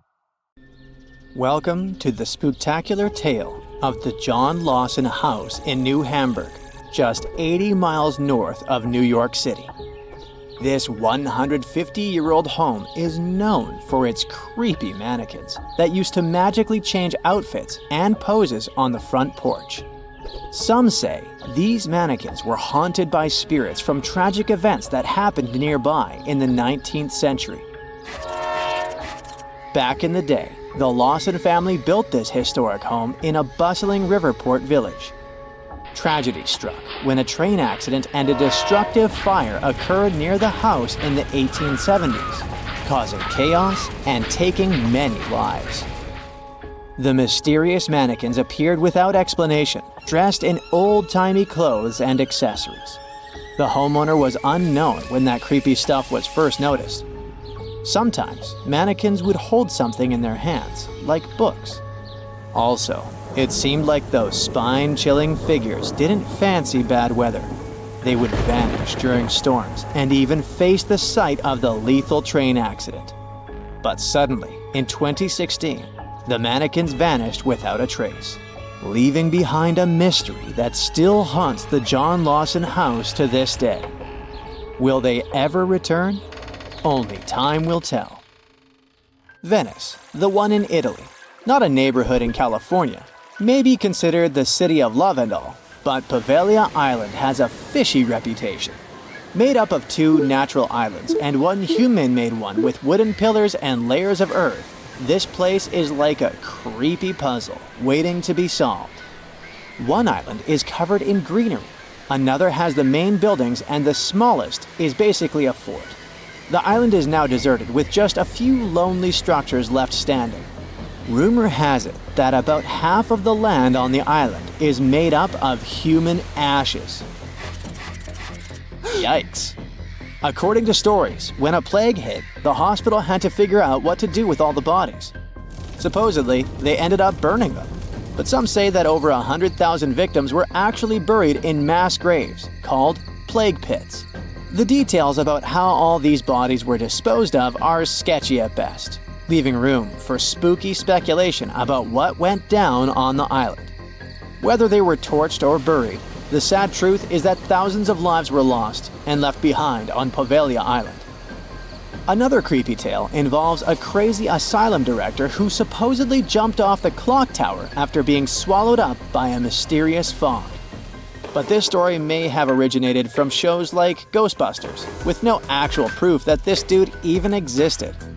There are also whispers of patients seeing ghosts within the psychiatric hospital, adding to the island's spooky vibe. While these stories might be a bit out there, they definitely add to the mystery surrounding Poveglia Island. Despite all the exaggerated stories and urban legends, one thing remains true. Poveglia Island has a dark history filled with tragedy. This place has seen it all. The empty buildings and abandoned landscapes are like sad reminders of the sorrowful past that haunts this eerie island. Hush, don't move. We're in the clearing in Hoia Baciu, Transylvania, which has a funky reputation for being one of the creepiest places in the world. The trees there wouldn't grow in a clearing that has a perfect oval shape. Soil scientists have been unable to explain this anomaly.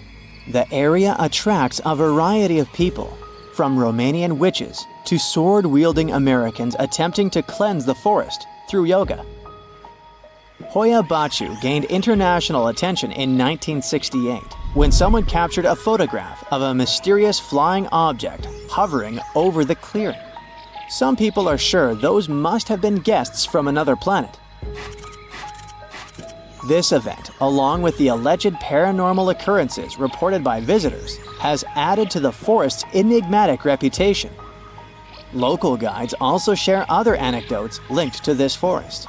For example, some time ago, a group of 60 people from Bucharest attempted to open a gate into another dimension there. If a paranormal forest doesn't send shivers down your spine, maybe this place will. Yep, There's a whole settlement at the bottom of Lake Lanier, Georgia's biggest lake, and it's filled with a secret American horror story. Terror, ghosts, and other paranormal stuff. The whole shebang. There are many spooky tales about Lake Lanier. Fishermen have reported seeing ghostly kayaks, and stories circulate about women with no hands haunting the Jerry D. Jackson Bridge. Plus, the lake has a dark side, with over 500 demises since it was created and more than 200 since 1994. People talk about good swimmers getting snatched under the water, mysterious boating accidents, and vehicles crashing into the lake for no reason. Locals will straight up tell you, don't go to Lake Lanier. And with the lake stats, it's hard to argue. Some say the lake is cursed, but it's up to you to decide. The Poison Garden is a misleading, beautiful place where danger lurks behind every leaf. It's tucked away behind spooky black gates at the Alnwick Garden. There, you'll discover a collection of over 100 plants that are not just toxic, but downright lethal. If you don't have to worry about accidentally poisoning yourself, just keep your hands to yourself. No sniffing or nibbling allowed. Venture through ivy-covered tunnels and fiery-shaped beds as you dive into the history of poison and hear some thrilling tales of infamous cases. Prepare to meet some dangerous flora like Laburnum atropa belladonna, and even the infamous Jimpy Jimpy plant that's rumored to be able to hurt you as nothing else. By the way, there are many wild stories about this dreaded plant. Some are a bit exaggerated, like the one about using the leaves as toilet paper. Ouch. But others are no joke, like horses getting stung and going bonkers. There's even a tragic tale of a person passing away from its sting in New Guinea back in 1922. So come on, take the plunge in the Poison Garden if you dare. Just remember to steer clear of any plants that could lead to a seriously bad day. You're having your vacation in Finland, the happiest country in the world. You rent a car and drive to see the lakes. What could go wrong? Suddenly, you come face to face with over 1,000 eerily still figures.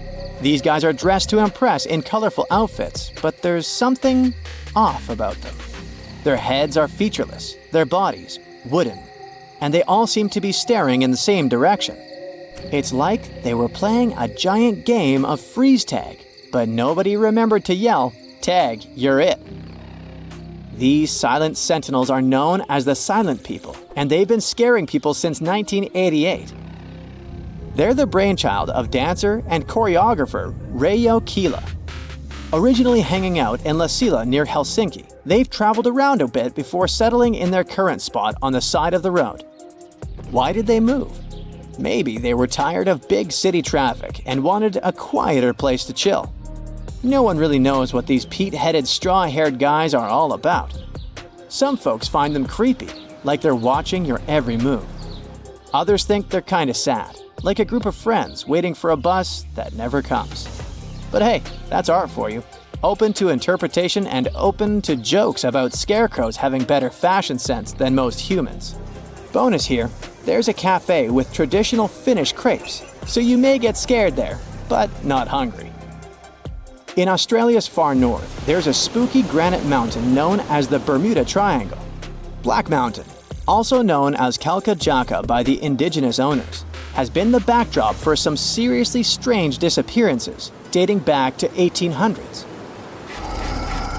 It's pretty close to Cooktown, so it has some legendary tales attached to it. They say Black Mountain was once a fierce battlefield for opposing ancestral clans. The whole place is littered with massive granite boulders stacked in a chaotic manner, where explorers, horses, and cattle seemingly vanished into thin air. For many years, people were scared by the bad reputation of this place until recent research shed some light on the dark mystery of Black Mountain, leaving no room for further speculation. Turns out, the reason for the disappearances may not be as supernatural as we thought. Lack of swimming skills, crocodiles, or just some good old-fashioned tomfoolery could have been the real culprits. On September 16th of 2023, without warning, the Earth began to hum. A low, strange vibration reverberated through the crust. This set off seismic alarms all across the globe. For 9 days straight, the planet was pulsing with this horrifying rhythm, and scientists had no idea what was going on. Meanwhile, the total disaster was happening in Greenland. It wasn't an earthquake. They knew that much. They could tell it by the rhythm. Since we all live on giant tectonic plates, they constantly move and slide on magma like icebergs on water. Sometimes as they move, they can rub against each other or collide or break. In any case, all this causes an incredible release of energy that sends shockwaves through the ground. That's when we feel the ground literally shaking, and it's what we call an earthquake. These vibrations we feel are called seismic waves. Seismometers pick them up as pings or rumbles. In a typical earthquake, they create a bunch of different frequencies. It's a crazy chaotic mix of low and high frequencies, like smashing every piano key. What was weird about the Greenland event is that the signals weren't like that at all. It was a steady, single-frequency vibration, as if some ancient machine was stirring beneath the earth. It's like one piano key being struck over and over, creating a doom-like, repetitive sound. Turns out, what they were hearing wasn't the noise of tectonic plates going wild. It was a phenomenon seismologists had never seen before. The days passed, and the mysterious noise just kept going. The vibrations repeated every 90 seconds, echoing around the world. The hunt for answers was growing more desperate. Seismologists had no idea what they were dealing with. They had to gather a huge international team of 68 people from 15 countries. All these scientists were gathering seismic data, satellite images, and doing some advanced math for several days, until they finally realized who the culprit was. Water. It all happened in a remote, desolate region of East Greenland. This place is full of fjords, narrow inlets of the sea between high cliffs, kinda like deep water-filled valleys surrounded by towering rocky sides. In this area, surrounded by jagged peaks and icy waters, the air was still. The landscape seemingly frozen in time. Nothing here changed much for years. Until one day. A colossal landslide has unfolded in the Dixon Fjord. One of those steep mountainsides towering over the fjord at almost 4,000 feet high collapsed in a massive landslide. Picture a huge chunk of this mountain crumbling and crashing down into the fjord below. This sent a deluge of rock and ice crashing into the water. The impact was just apocalyptic, 882 million cubic feet of debris. That's enough ice and rock to fill 10,000 Olympic-sized swimming pools, or 10 Great Pyramids of Giza. And all this nightmare hurled into the water with such force that it kick-started a tsunami about 360 feet high, taller than the Statue of Liberty, into the air. What's crazy is that this incredibly powerful wave was trapped in the fjord by narrow cliffs, unable to escape. It's like water sloshing in a closed bathtub. For 9 days, the mega tsunami continued to churn through it. That's why we heard this endless hum. It was a rhythmic back and forth of the water slamming against the walls. The shockwaves were rippling deep into Earth's crust, vibrations so strong that they were picked up by seismometers around the globe. This was a phenomenon so rare, so unprecedented, that it left scientists stunned. It turned out to be a perfect storm of elements. A glacier, weakened by years of warming, could no longer bear the weight of the mountain above. This collapse was inevitable, and the chaos literally shook the Earth to its core. And people often hang out in this area with cruise ships passing by. We're lucky that no lives were lost in the disaster. It was a close call though. A tourist ship stranded in the area just 2 days before narrowly escaped the tsunami's reach by pure luck. But it doesn't mean there were no losses. The waves destroyed a nearby Inuit site, which was there untouched for over 200 years.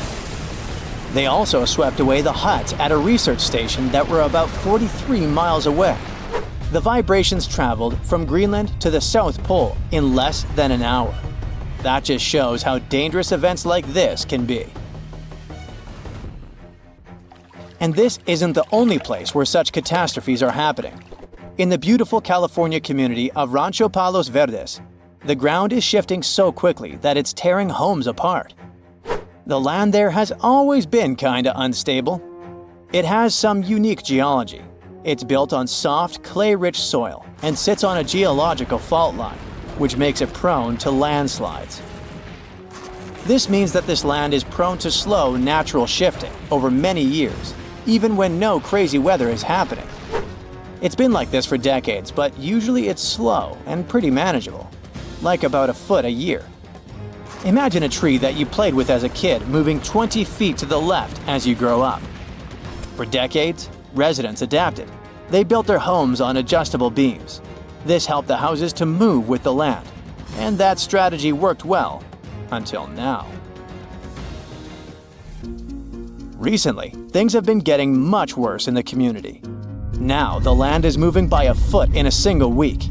That would be like if the same tree moved almost 960 feet since you were a child. The past 2 years have also caused some heavy rains, and the weather has been getting worse. This increased water content in the soil. The land became heavier and more prone to rapid movement. Now, this once idyllic seaside escape turned into a disaster zone. Cracks have appeared in closets, gardens, and roads, growing larger with each passing day. Streets that were once smooth are now buckled and twisted, with roads turning into a crazy theme park.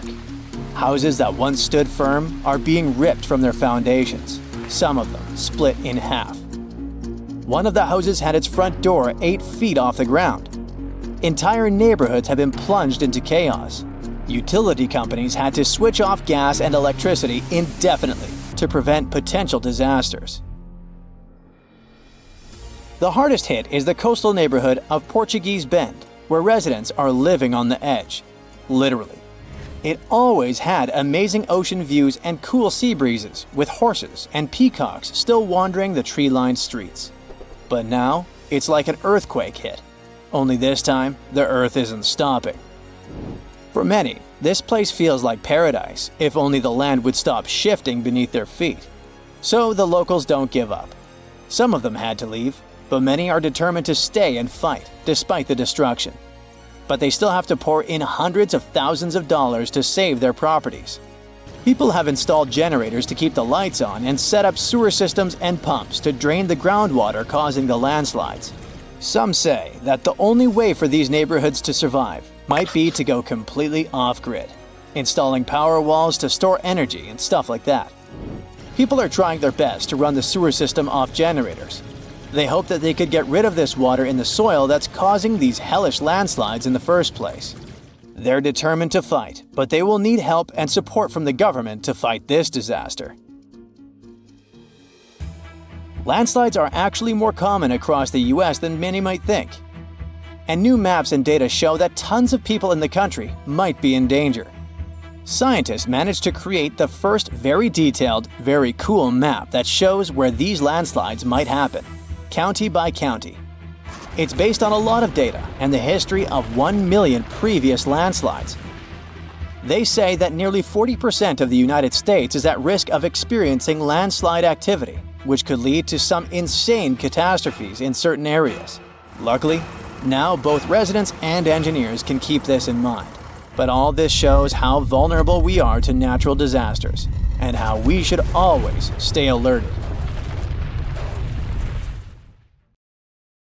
Scientists have finally solved the Loch Ness Monster mystery. Here's the spoiler, you ready? It's not a real monster. It's probably a dinosaur that survived through the ages, or just a bunch of debris floating on the water. Thanks to many findings on the Loch Ness creature, we have proof of another story to tell you. It was 1933 when a man named George Spicer and his wife were driving along the shores of Loch Ness. That's when they saw something massive with a long neck moving across the road. It looked like a creature straight out of the prehistoric era, a dinosaur-like beast unlike anything they'd ever seen. That was the moment that Loch Ness Monster theories started spreading around like wildfire. One of the most famous Loch Ness Monster sightings came just a year later, in 1934, when a man took a photograph that became the most well-known image of Nessie. That's the nickname she was given. She? Anyways, the photo, known as the surgeon's photograph, showed a long-necked creature rising out of the water, and for years it convinced people that the monster was real. But years later, the truth came out. One of the men who helped take the photo confessed it was all a hoax. The photo had been staged after all. When the photo was published, it had been significantly cropped. This made the animal in the picture look much bigger than in real life, fueling the theories that the Loch Ness Monster did in fact exist. In the 1960s, one of the first big scientific attempts to investigate the mystery of the Loch Ness Monster happened. A research team took sonar equipment to the lake and spent hours scanning the waters in search of evidence of large creatures. What they found was puzzling. They recorded several objects moving deep in the loch, or lake, with no clear explanation as to what it was. Though the team didn't manage to capture anything definitive, this sighting helped fuel the belief that there was indeed something massive living in Loch Ness. After that, research about the mystery of the Loch Ness Monster kept popping up. In 1972, with the help of underwater photography, some researchers managed to capture strange images, which got people's hopes up for a minute. But the truth is, this early research about the Loch Ness Monster was far from conclusive. Now, of course, not everyone bought into the mystical, magical theories about the Loch Ness Monster. Theory 1, from a professor of zoology at Oxford University, has made it clear that the monster is a biological impossibility. Hey, my pediatrician said that about me, too. Meanwhile, he says that no skeletal remains have ever been found in the region. Plus, no fishermen have ever caught anything resembling the creature in their fishing nets. For him, this works as proof that it simply can't be real. When it comes to the famous photos of the Loch Ness Monster as evidence, well, that's pretty simple. The professor offers a more down-to-earth explanation. He argues that these images are either showing floating debris or birds, like cormorants, which have long necks and often appear to be low in the water. When people refute his suggestion, he takes us back to human psychology and explains that people often make mistakes and misjudge the size of things, especially when they just caught a glimpse of it, and even more so when they are hoping to see something specific. Now, many of those alleged photos depict an animal with a long neck and a small head, which has led some to believe that what they're seeing is a plesiosaur, a giant marine reptile that lived 215 million years ago and disappeared with the dinosaurs. The idea of a plesiosaur surviving all these years is a theory that's been around since the first sightings of the creature. But this researcher isn't buying it. He explains that no plesiosaur fossils have been found in the region dating to anything later than 66 million years ago. The idea of a prehistoric creature still lurking in the waters of Loch Ness just doesn't hold up scientifically. Then there's theory number 2, from a British naturalist who has spent over 50 years investigating the Loch Ness Monster phenomenon. His conclusion is a little less dramatic.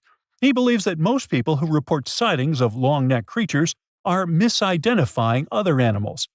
He suggests people think they are seeing a sea serpent. Reports of sightings from the Loch Ness Monster have been around since the 6th century CE, long before they were distilling Scotch whiskey or other explanations. Early reports of these sea serpents describe large creatures with long snake-like bodies and multiple humps. Some say the creatures were as big as boats, and many swore they saw something swimming in the waters. Many of these early sea serpent sightings may have been misunderstandings or exaggerations of normal animals in the loch, like large fish or even swimming birds. They could have been large eels, which are known to live in Loch Ness. These eels, especially when they're moving, might have given the impression of a long, undulating creature in the water. People who saw these eels from a distance, particularly in low light or misty conditions, might have mistaken them for something much more mysterious. Theory number 3 says something else. Nessie is just a series of standing waves. These happen when two boat wakes move in opposite directions, creating a big hump in the water that could look like a creature from a distance. Loch Ness enthusiasts even showed how it works with footage from Fort Augustus, where a river meets Loch Ness. These enthusiasts had big plans to use drones with infrared cameras and special underwater microphones to search the loch.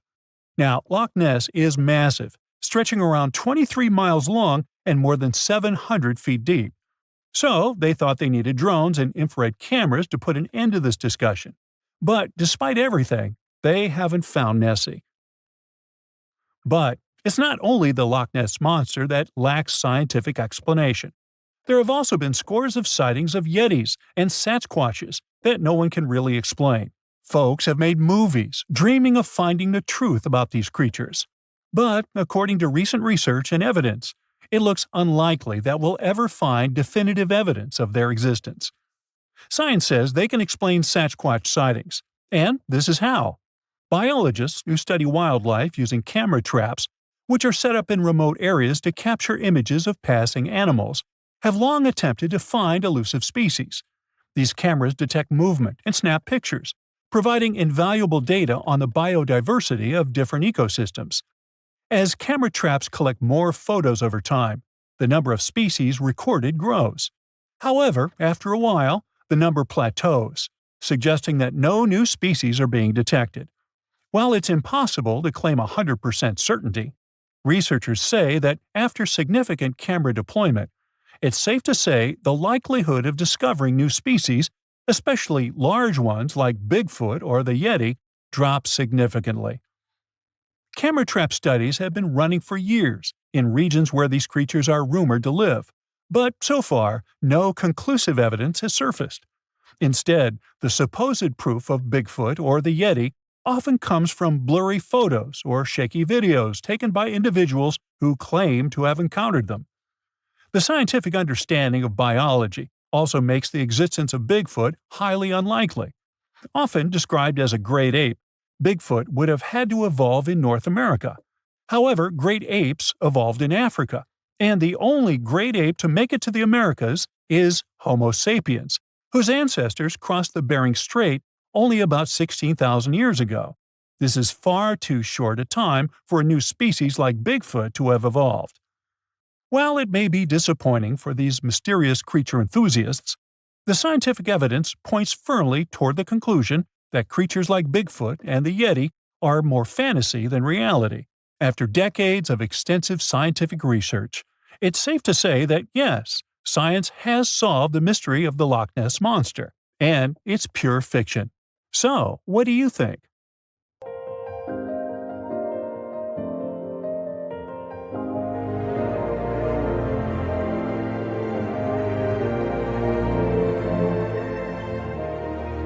Welcome to Nome, a small town located in the south of Seward Peninsula on the west coast of Alaska. If you live here, I'll bet you say there's no place like Nome. Well, maybe not. It's cold and snowy here, and no roads connect this town with other settlements. And with the onset of night, locals have disappeared here without a trace. Perhaps that's why only 3,500 people live here. Well, let's investigate this case. People disappear in cities for assorted reasons, but it was Nome who attracted the attention of the public. From 1960 to 2004, some 24 people went missing there. That number is statistically too big for such a small population. People just didn't come home in the morning, and no one knew what had happened to them. All the locals in small towns like Nome know each other. There are almost no strangers here, as it's difficult to get to Nome. There are no roads and no ferry crossing. All roads from Nome break off and lead to beautiful natural landscapes unspoiled by human mammals. You can get there and back by plane. And this is not some passenger jet, but a small biplane. Another way to get there is by snowmobile. By the way, Nome is the ultimate point of the famous dog sled race, the Iditarod. Also, you can pay locals from neighboring villages and towns to bring you to Nome by motorboat. But despite this, the town has become quite famous. The frequent disappearance of people finally got needed attention. The whole world found out about Nome, and in 2009, Hollywood even made a movie about it. For a long time, no one could solve the mystery. The police had no clues, no witnesses, nothing. There are long, cold nights here in winter, and the air becomes so cold that a glass of water freezes in minutes. Snow can fall constantly. Therefore, if someone leaves the town at night, snow will sweep all traces away by the morning. Of course, people began to come up with their own theories. The most popular one was about someone who took people away by force. The police didn't find any evidence that some person could do it. So, if it's not a human, it could be some beast. And again, police found no evidence to support this version. After that, people started thinking that creatures from other planets caused these disappearances. Many locals were sure that the town was a popular destination for extraterrestrial spaceships. The plot of the Hollywood movie The Fourth Kind was based on this version. More time passed. Finally, the police and the FBI launched a large-scale investigation, and they uncovered the truth. They realized that the stories about missing people were exaggerated. The popularity of Gnome and the constant talk about fantastic things made people believe in the reality of these versions. Now, let's assume that some of the appearances were made up. But still, many people are gone. What about them? The answer is bars and harsh weather. Entertainment venues are open at night. Some locals have fun, leave the bar, and go home. At this moment, a heavy snowstorm begins. Visibility drops to zero, and the strong wind knocks you down. This way, a person might simply get lost. And that's it. The truth turned out stranger than most versions.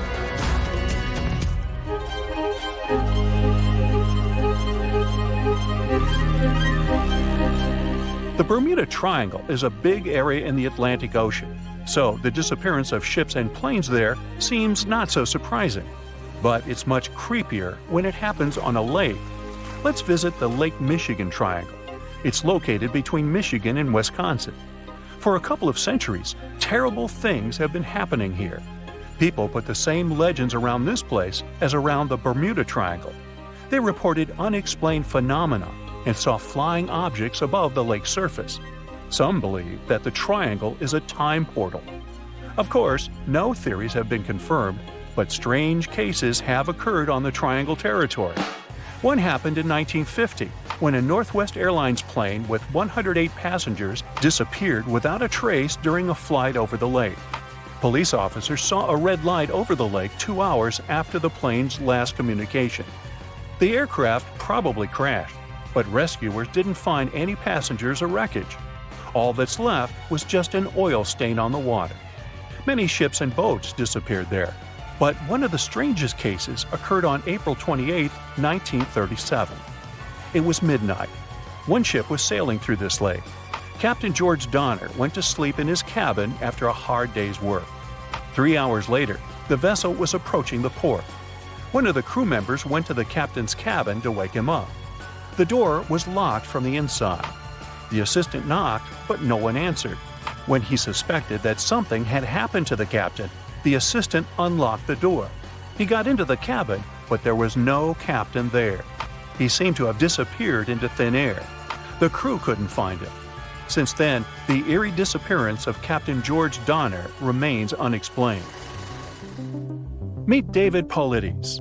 In 2008, he finished his career as a police officer and began to study the mysterious disappearance of people in Europe, the USA, and Canada. He found out that most people went missing in the U.S. national parks. Over the past 150 years, more than 1,100 tourists have vanished there. Many of them were experienced travelers who knew how to survive in harsh wild conditions. David has written about these mysterious vanishings. He pointed out that some of them didn't disappear, but were found alive. They woke up somewhere in the forest and didn't remember what had happened to them. The creepy detail of all these cases is that most missing persons were young. Another detail is that many went missing before hurricanes. There are too many riddles and not enough answers in this case. Then there's the Sargasso Sea in the northern part of the Atlantic Ocean. This is the only sea that doesn't have shores on land. It's called the sea only because it's defined by ocean currents. Also, golden brown algae grow in this area's bottom, making it seem like an orange spot in the middle of the endless ocean. The Sargasso Sea became famous because, in the 19th century, one of the most famous phantom ships in history sailed here. In 1872, a brigantine sailed through the Sargasso Sea. Its captain spotted another ship a few miles away. He lit a signal fire, but received no response. Then the captain decided to sail closer to find out what had happened. On the hull of the mysterious ship was the name Mary Celeste. The captain of the brigantine and several crew members went on board. They walked around the deck and looked into the cabins and the hold. Everything was in place, but there were no people. The cargo and barrels remained untouched, so pirates didn't attack the vessel. The only damaged thing on the ship were the sails. They were torn to shreds. All documents except the logbook were missing from the navigator's cabin. The last logbook entry was added on November 24, 1872. The crew of the ship was never found, and this was one of many cases.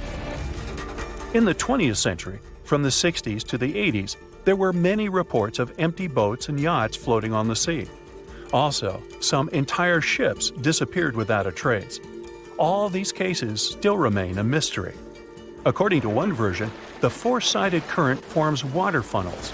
Whirlpools can quickly pull a ship into the depths of the sea. This explains the disappearance of boats. But what about cases when the vessel is still on the water without a crew? Sometimes these whirlpools can create wind vortices. They're like little tornadoes. What if these whirlwinds are powerful enough to throw people overboard and tear the sails? Yeah, the theory seems too fantastic. So, what do you think happened? Now, what gets your creative sparks going? Some people need a huge cup of Americano as soon as they wake up. Others need to read an inspiring quote or book excerpt. I'll guarantee you that these pictures will give you enough creative fuel to power your entire year. Who knows? Maybe they inspire your next movie or book. So imagine this. It's your first day of school in 7th grade. You're pumped and ready to begin a new school year. Your mother asks to take a picture of you to remember that day. You can't think of a reason why not, so you gladly pose for it. You stand by a lovely tree, smile a big smile, and say, "Cheese!" But as soon as she takes the picture, she grabs you by the arm and runs with you to the other side of the street. What on earth just happened, you ask? Well, let's take a look at the picture. Do you see anything out of the ordinary happening here? How about that humongous snake sliding down the bark? This is a very true story, and fortunately, the people involved got away safely. How did they miss it, though? That escapes me completely. The internet is filled with bizarre photos that make you think they're a montage, like this one. This looks like mosquitoes are not only ready for global domination, but they're already doing it. It makes your brain visit all sorts of sci-fi movies to try and find the antidote to giant mosquitoes. How on earth would we protect ourselves from something like this?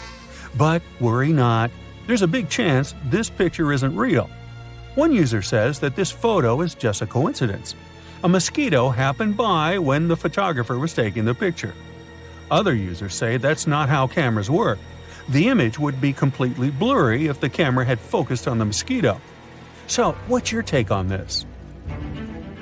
Have you ever watched nature documentaries or marveled at a National Geographic picture book and wondered, how did a human get so close to a wild animal and live to tell the tale? Well, this is the case with these polar bear pictures. Let's get one thing straight. Polar bears might be cute, but they are dangerous meat-eating animals. They're strong, they're apex predators in their natural habitats. And I'm guessing they're not so fond of human presence. But how could these people manage to get close enough to them? I'll bet this is AI generated. The internet world loves horror stories. And maybe that's why ghost pictures rank so high up in people's interests.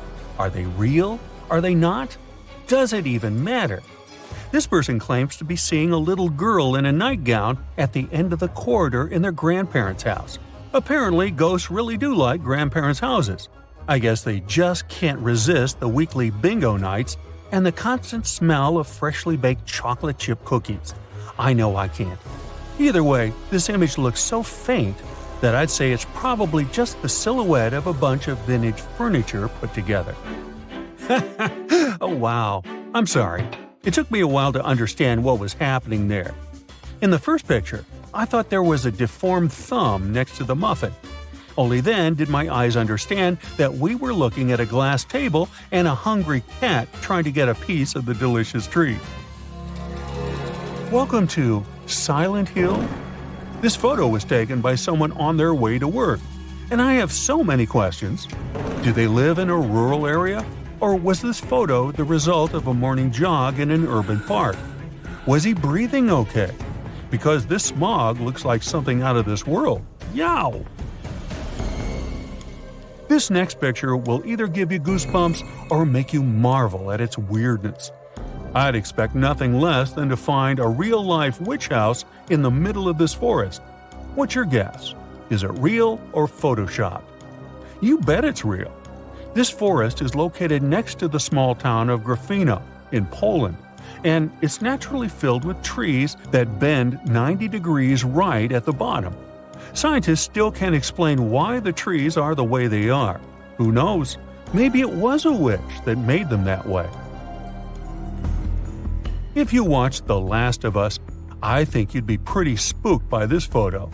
This is not only real, but it's a fungus that imitates a person's hand trying to crawl out of the ground. I mean, does art imitate life, or is it really just one giant messy blob? Where do I even start with this one? I'd say this piece was actually a prop from a Tim Burton movie that somehow got lost and ended up in your vegetable basket. It's supposed to be a yam, but it's shaped like Grinch's hand if he were white instead of green. Oh my, in my wildest dreams, I couldn't make this stuff up. If I stumbled upon this picture on the internet, I'd say it's from an animated movie, or that it was AI generated. This photo has gotten into people's minds so profoundly that National Geographic hunted down the credited photographer to prove if this was real or not. And guess what? It is real. And it's in Namibia. If this was a background to a story, what kind of story would you say it was? I'm in between a fairy tale and a forest version of Finding Nemo. Earthquakes are no joke, but it kind of looks like it might have a sense of humor. I mean, how could it be that the ground cracked exactly in the middle of the road, splitting it perfectly in half? This just sounds too science fiction-y for me. You know how they say that nothing in life happens by chance? I have to say this picture makes me profoundly wonder whether this was a natural result of rusting, or if someone spent endless hours carving the world map into a random street pole.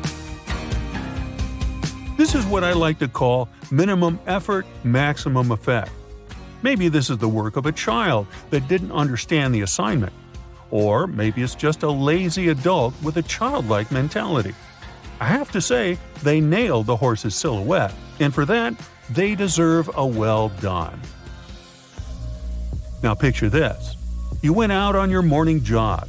It's a cold winter day, and the sun hasn't come out just yet. You decided to run an extra mile further than you normally do and run into the guardian of the forest. You're so convinced that the thing is real that you make a sprint for it as fast as your shaky legs can take it. In the end, it was just a Groot-like tree.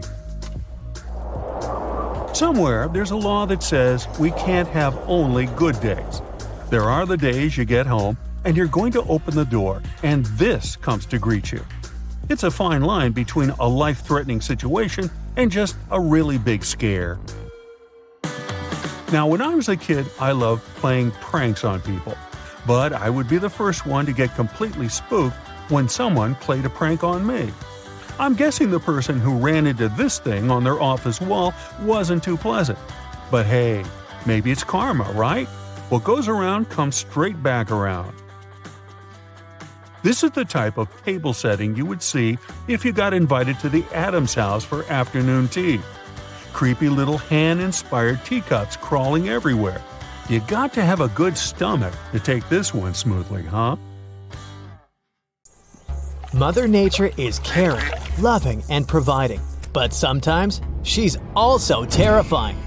These Reddit users have seen her dark and spooky side. They've been through the worst, and fortunately, they all lived to tell the tale. The question is, are you ready to face it and learn about her chilling, uncanny secrets? Now, imagine it's a beautiful Sunday, and you decide to do some gardening. You grab your tools and head outside, but once you start digging to plant some flowers, your hand touches something slippery, yet also sticky. And the worst part is, it's moving. You're shaking with fear, but find the courage to look at what it is. You become filled with a great relief, because fortunately, that's not a snake. It's an enormous earthworm. Well, we don't know why this Reddit user was digging the earth up, but that's exactly what they found. And if you take a look at the photo carefully, you'll notice that it's not the entire length of the worm. Some part of it is still underground, so it's actually even longer than it appears to be. Here are 2 fun facts about earthworms for you. The first one is they can regenerate to some degree if you cut them in 2. And in some species, you can even end up with 2 worms. And the second one is, the longest earthworm ever recorded was 21 feet in length when naturally extended. So, this guy hadn't even seen the worst. Take a look at these 2 crows standing on a fence. Do you notice that one of them is hiding a bone in its beak? Well, it's kind of spooky. In almost every gothic novel, crows and ravens are bad omens. Well, we all know this is just superstition. But it may actually have originated from the fact that crows are extremely intelligent and cunning. They can recognize individual human faces. They can gossip about you to the other crows. They use tools to solve problems, and they can plan for the future.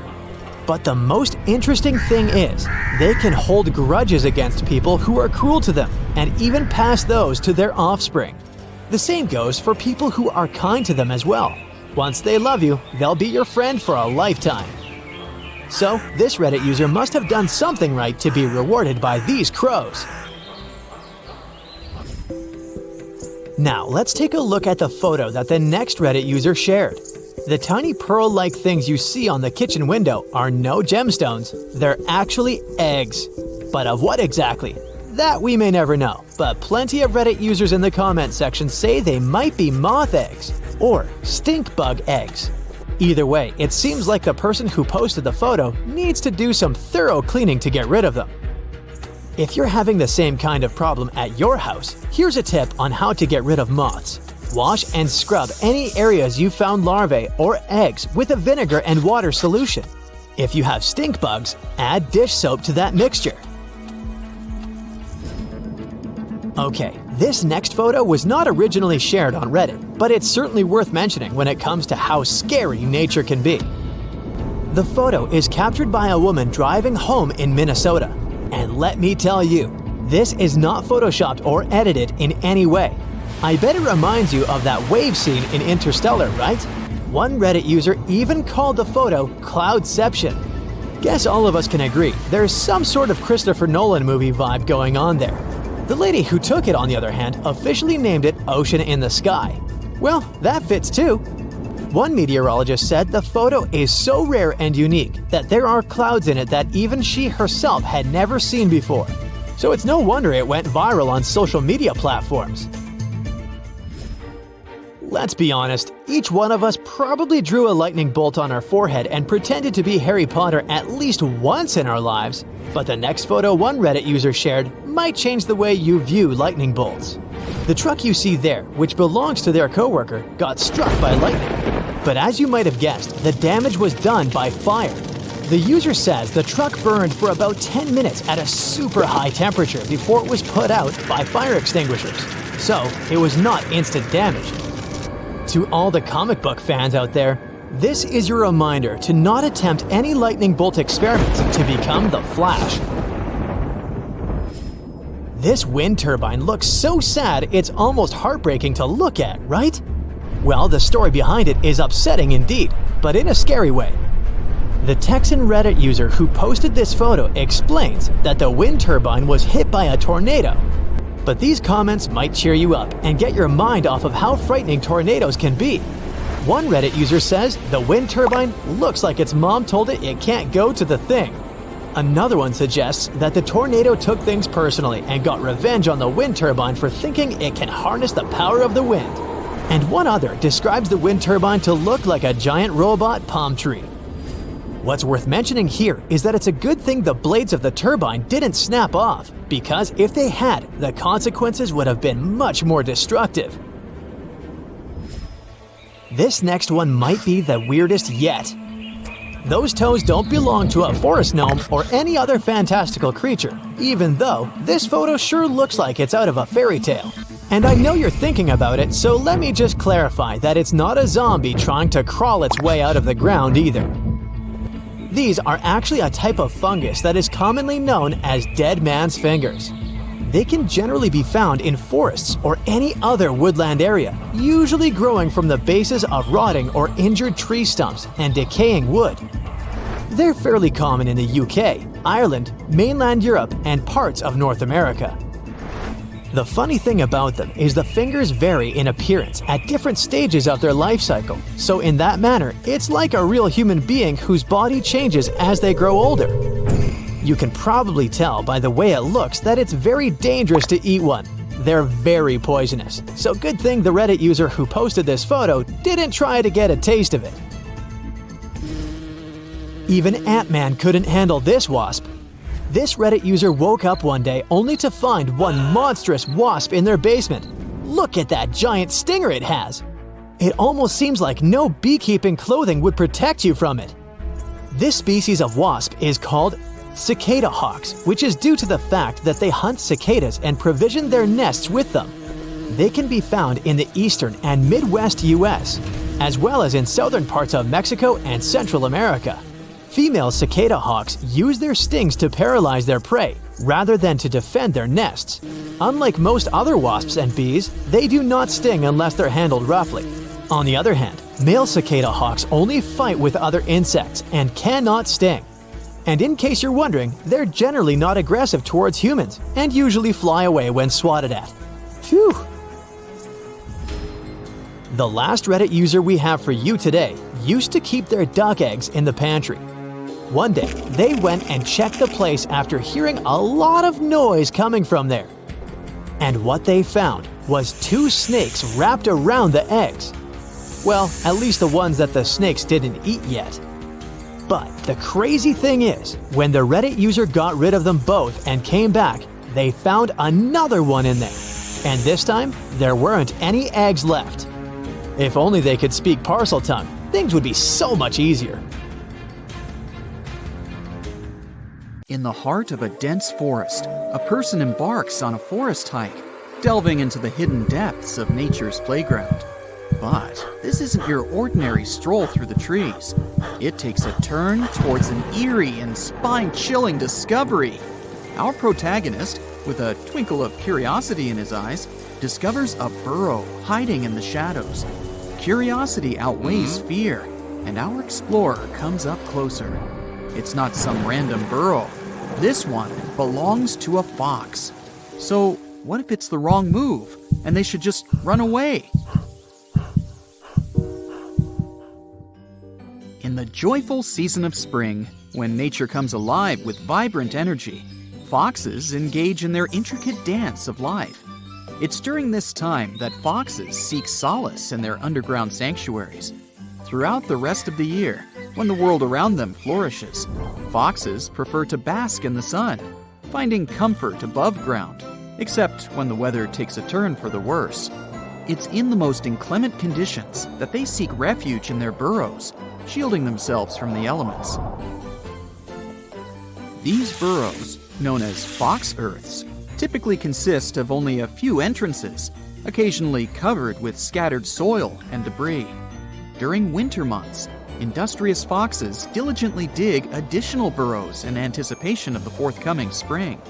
Sometimes, among the remnants of their subterranean journeys, lie the remains of fallen foxes, a testament to the cycle of life within these intricate underground networks. If one were to explore the vicinity of a fox earth, one would notice fresh traces of food remaining outside the burrows during the months of April to June. It's during this period, when playful fox cubs grace the earth with their presence, that remnants of their feasts can be found, a delightful sign of life unfolding. So, what do these earths look like? After all, there are other animals with dens in the forest, too. Now, let's get to the heart of the matter. Fox dens, the elusive abodes of these mischievous beings, tend to be located in areas abundant in lush greenery. You might find these creatures hiding beneath the sheltering branches of a tree, or seeking refuge beneath imposing rocks. If you stumble upon a cozy little hole that appears tailor-made for a fox, and you catch a whiff of that unmistakable aroma, accompanied by other intriguing clues like scattered bones, you've likely discovered a fox den. Alas, my curious friend, there's no foolproof recipe for where these sly foxes choose to build their dens. They possess an uncanny ability to adapt to diverse environments, be it open grasslands, dense forests, or even the unforgiving tundra. Picture this. A fox's den consists of a minimum of 4 to 5 sections. We have the grand entrance, the ever-important ramp, the main den itself, and a secret room that doubles as a food stash. Depending on the size of the pack, there might be additional rooms to accommodate the whole gang of foxes. Now imagine the grand opening to a fox's den. The entrance and the ramp form a corridor leading about 3 to 8 feet deep into the earth, connecting the outer world with the cozy haven within. But there's more. Foxes, being savvy planners, stockpile their foraged treasures in their dens. Yes, they have their own food caches, where they hide all their scrumptious finds. The number of rooms within the den may vary, adapting to the size of the pack, as these crafty creatures ensure there's enough space for giving birth and raising their adorable offspring. They might even dig extra tunnels and create additional entrances just to keep things interesting. Now let's talk about culinary affairs. Foxes are savvy gourmands who store food in large quantities, ready to weather the winter and the mating season. However, they're not extravagant hoarders. They usually stash away just enough to last them a few days, considering they don't dine on fresh prey every single day. Berries and fruits often grace their storage chambers, while any delectable meat takes center stage in their culinary adventures. Curious about the proximity of fox dens to one another?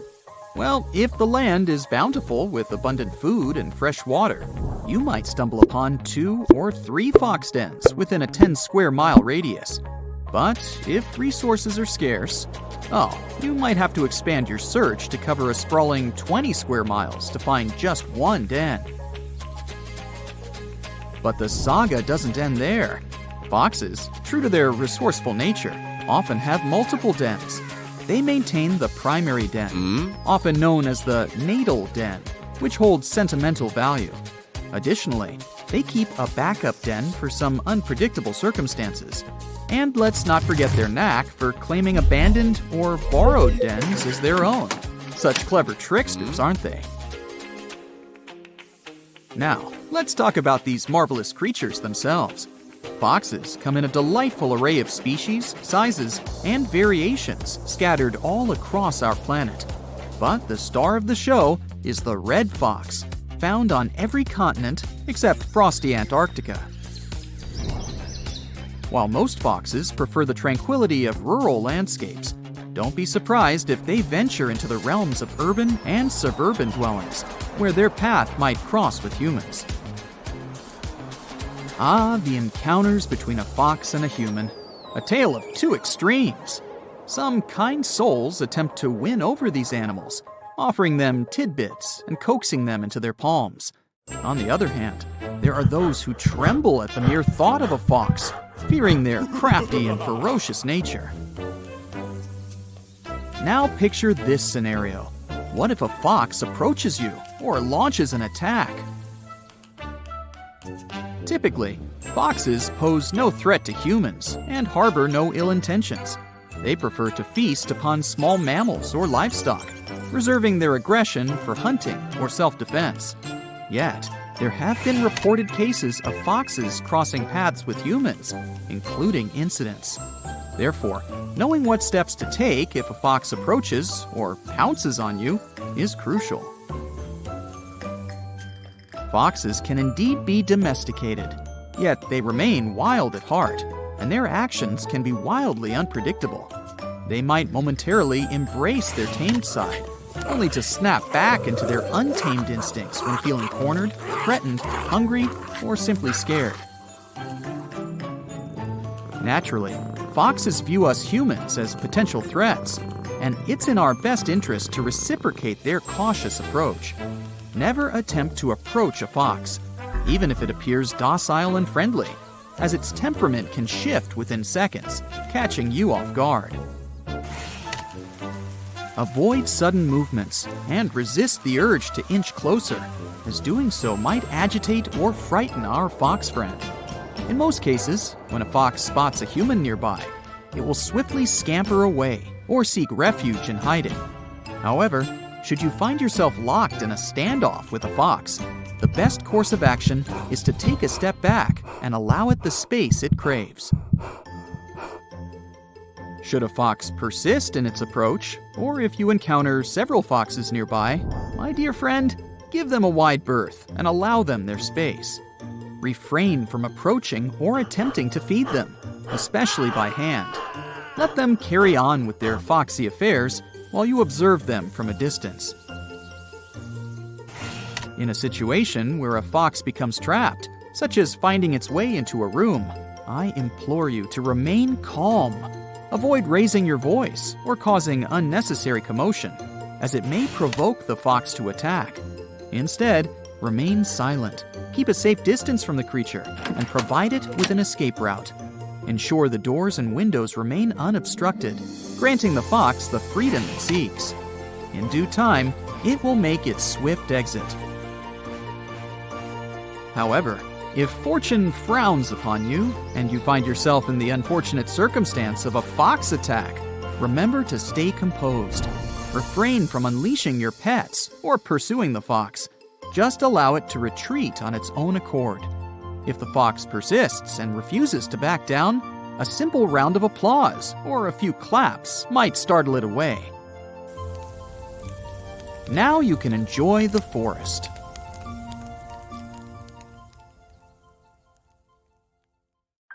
Winds howled, snow swirled everywhere, and visibility dropped to almost zero. 17 climbers were trapped on top of Mount Everest, running out of oxygen. Did they have a chance to survive? And why would that day go down in history as the 1996 Mount Everest disaster?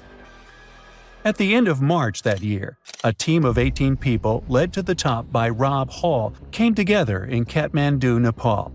The very next day, they began their 9-day-long hike along the Himalayan paths. By April 9th, they finally reached base camp, which is the starting point for climbing Mount Everest. The journey wasn't easy, and many team members got sick on the way from the altitude.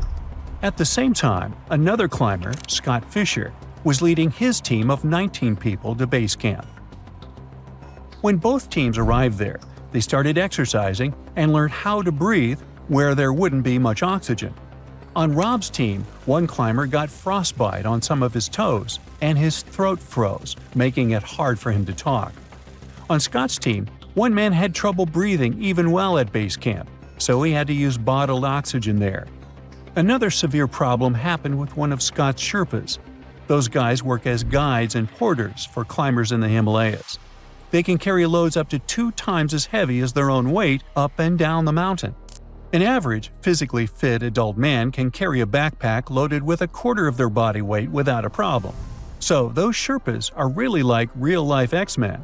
They've also developed the superpower to survive low-pressure, low-oxygen conditions at high altitudes.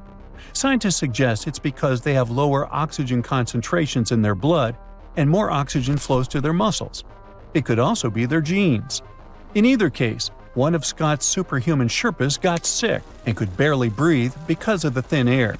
He was forced to return to the hospital, but passed away several weeks later. Sadly, it wouldn't be the only demise on that tragic ascent. The teams pressed on and departed base camp on May 6th and reached Camp 2 on the same day. 3 days later, they made their way to Camp 4, the final camp before the summit. The plan was to climb to the summit and return to Camp 4 within 18 hours. Staying too long at such high altitudes, especially without extra oxygen, could be very dangerous. Meanwhile, one climber from another expedition that was also on its way to the top stepped out of his tent without properly attaching the sharp spikes on his boots. Without them, he slipped and fell into a deep crack in the ice on the steep part of the mountain. But after he was rescued, he still decided to climb down the mountain the next day and didn't survive. At that point, the teams were in the zone where there isn't enough oxygen in the air, so it's hard for the human body to survive. Some climbers from the groups met another team who were heading back down the mountain. They told them it was too dangerous to push on because of bad weather, but no one listened to the warning. At midnight on May 10th, climbers from different groups started their journey to the top.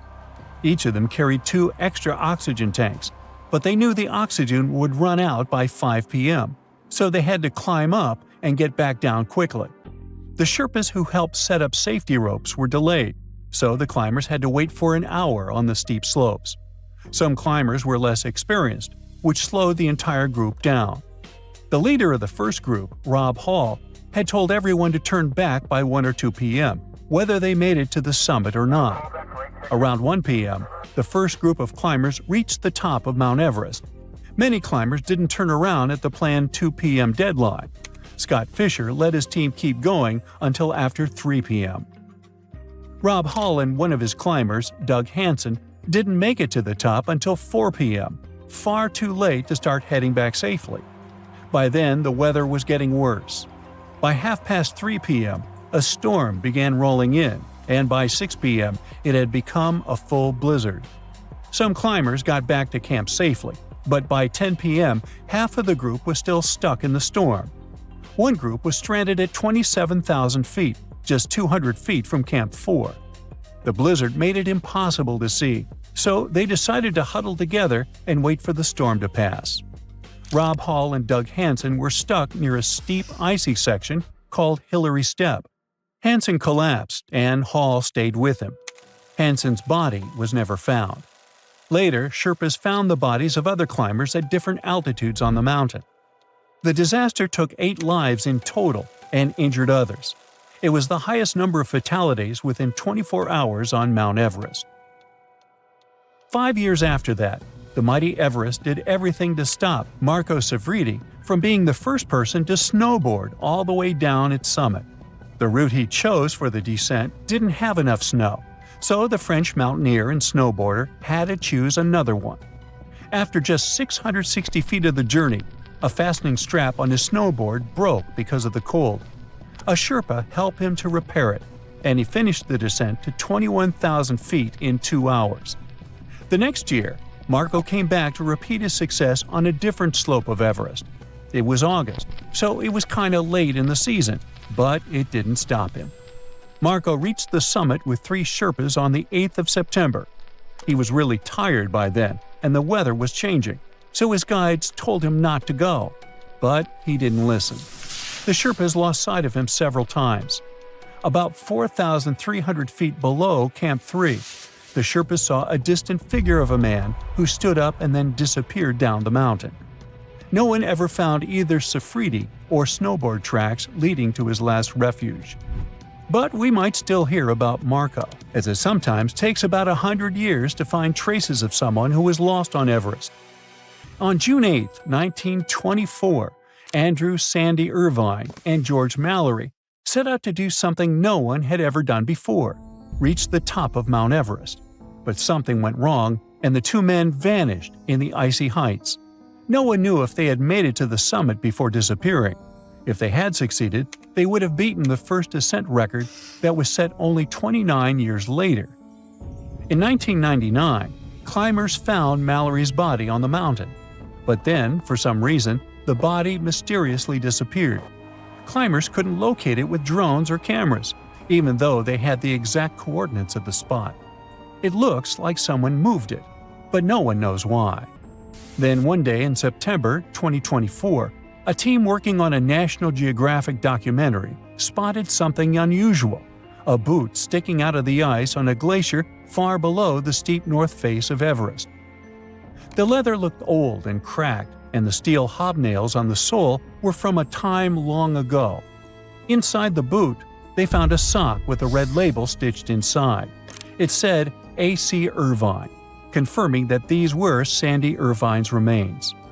A few days earlier, while hiking down the central Rongbuk Glacier, the team had discovered an old oxygen bottle from 1933.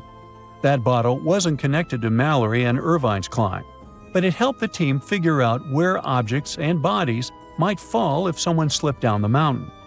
Irvine had carried a small Kodak camera during the climb, and many believe the photos inside it might hold the answer to the biggest question: had they reached the summit before they passed away? Members of Irvine's family have offered DNA samples to confirm his identity. It looks idyllic, a vast green field with granite cliffs in the background and a river flowing through the landscape. You can see birds flying and people having a picnic. But then, a scream cuts through the laughter. No, you're not watching some horror movie. This is what happened to a visitor who found a severed hand in Yosemite National Park. Running into crime scenes in national parks is unfortunately more common than you think. Yosemite, for example, holds a record of police investigations, making it the second most dangerous park in the U.S. Not only that, but this is also a pretty huge place, bigger than some countries like Samoa or Luxembourg. You can see why this is an ideal place for you to become a missing person photo on a milk carton. Out of everyone who went missing in Yosemite, Patricia Marie Hicks' case is, I think, the most disturbing one. Remember the hand I mentioned? Well, it was found in 1983 on Summit Meadow by a visitor. The police tried to find more clues about this crime evidence, but the case eventually went cold. In 1988, a skull was discovered, but again, the case got stuck. It was only in 2021, with the help of a genetic genealogy test, that the police finally confirmed this was indeed the remains of Patricia, a woman who had been missing since 1982. However, not every missing person leaves a trace. This is the case of Sandra Jensen Hughes, last seen in July 2020. Sandra was camping alone in the nearby Sierra National Forest when she crashed her vehicle. Passers-by offered help, but for some uncanny reason, she refused it. This was the last time anyone ever saw her. All her stuff was still at her campsite, except for her sleeping bag, found 2.5 miles north of where she crashed her car. Sandra is not the only person still being searched by the police. In fact, there are more than 30 cold cases of missing people in Yosemite alone, including a guy who separated from his group in 2011 at the top of Upper Yosemite Falls, a man who has been missing since 1972, and even a guy who vanished 116 years ago. In most cases, people disappear in circumstances less grim than the one involving Patricia Hicks, for example, but it doesn't make these cases less tragic. So what are the reasons why people go missing? First things first, Yosemite Park is the home to 9 waterfalls, including the biggest one in North America, standing at nearly 2,500 feet. Many people like to visit it to go fishing, kayaking, and hiking. However, the water stream velocity increases near waterfalls, and falling from a waterfall is not a Woody Woodpecker experience. You'll find yourself stuck in a powerful whirlpool or have an unpleasant meeting with rocks, most possibly a smashing one. Another natural reason may be that Central California is prone to extreme storms, which can make the river rise suddenly and even form waterspouts. One more famous attraction in Yosemite National Park are the mountains. There are more than 10 popular sites with heights that range from 4,000 feet to 10,850 feet. Some mountains are so tall, climbers must spend the night in a makeshift camp halfway up the granite wall. It is quite popular, and even though you need a special permit for these types of rock climbing, you don't need to be a pro to climb smaller mountains. This explains why so many people get hurt falling from tall places. Besides, rock climbing causes permanent damage to the mountains, and the valley is prone to rock falls. Now, if you're like me and are terrified of climbing, the second best option is hiking, which just so happens to be the #1 reason people fall in the first place. The hikes in Yosemite are some of the hardest hikes in California, and you can bet even an experienced hiker can make a mistake and get lost. In 2024, for example, the body of a former park ranger and pro hiker, Kirk S. Thomas Olson, was found after he tried to venture along an especially complicated trail. 20-year-old Grace Roloff also lost her life in 2024 after slipping and falling while descending Half Dome's climbing cables during a sudden thunderstorm. And finally, animals. About 300 distinct species live in Yosemite, and guess what? Wild animals are not your pets. If you're unlucky, you might wander into a mountain lion den, which is already bad enough, given that these animals are the type that silently stalk their prey. Not a fun way to go. But the ones you really should be afraid of are black bears. They usually only eat tall grass and berries, but they will break into your car, tent, or lodge if they smell food. And unlike mountain lions, black bears are not afraid of humans. Now, the National Park Service makes it clear that rescue is not a certainty and that you must be prepared to get yourself out of whatever trouble you got yourself into. But how do I do that, you might ask? Well, here are some pro tips to avoid getting caught in a tight spot. First, try not to do solo trips. If you really want to have a me time, then let others know about your plans, like all of them. Most of those people went missing because their families didn't know about their plans. Secondly, always pack an emergency supply bag with stuff like a flashlight, compass, knife, multi-tool, paracord, and a thermal blanket. Remember, you are not Bear Grylls, and real life is not a fun episode of Naked and Afraid. Although, if not careful, you might just end up like that. Heat is also a big problem in Yosemite, so stay hydrated and go for a hike during cooler parts of the day. Seriously, drink water. The lack of water and food can lead to disorientation, a fatal symptom if you are literally in the middle of nowhere. But I'm visiting Yosemite during the winter. Well, one more reason to keep your water and food levels up, because you burn more calories when hiking in the snow. Survival expert Jesse Krebs also recommends always bringing a whistle with you if you need to call for help, especially if you haven't planned your trip well, which is a huge mistake. Wilderness is not a place for much improv, I'm afraid. Now, when it comes to hikes, some are so steep they require a cable route to help hikers. If the cables are down for some reason, avoid these areas. And do not rely on the internet or phone services to communicate with others if you find yourself in danger, because the connection in parks is usually not particularly good. Oh, and don't feed or engage with wildlife. I know bears are friendly shaped, but unfortunately, they are not your friends. Learn how to safely store your food so wild animals don't bother your camp, and do not feed them. Fail to comply, and the park might give you a $5,000 fine. Also, be careful of where and how you drive. Car crashes are the second most common reason why people need medical assistance in national parks. So use tire chains during icy periods, wear your seatbelts, and don't go driving around like you're Dominic Toretto. And just in case I didn't stress this enough, watch out for the weather. Not just because water streams are dangerous, but also because lightning is a common occurrence in Yosemite. A lightning bolt may not strike you, but it may strike a tree, causing a fire or making it fall. A thunderstorm may trigger rock slides or make a climb slippery, like it happened to Grace Roloff. And finally, be careful with strangers, okay? Remember, stranger equals danger, etc. Well, that surely was fun, light, and not terrifying at all, right? Well, hopefully now you'll be wary of strangers, nature, and everything in between. Stay safe, be smart about it, and enjoy the park. This invisible line divides the world into two parts. And most animals, fish, and birds, for some reason, can't cross it. The line is called the Wallace Line, and it runs between Australia and Asia. It has its name after Alfred Russel Wallace, a British scientist and explorer who discovered it in 1859. He traveled to Asia to explore a group of islands called the Malay Archipelago. As Wallace walked through the jungles, climbed hills, and sailed on boats, he noticed something like an invisible wall.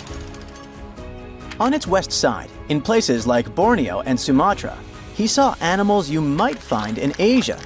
There were big rhinos munching on leaves and monkeys swinging from tree to tree. The forests were full of life, with all kinds of animals you'd expect to see in a jungle.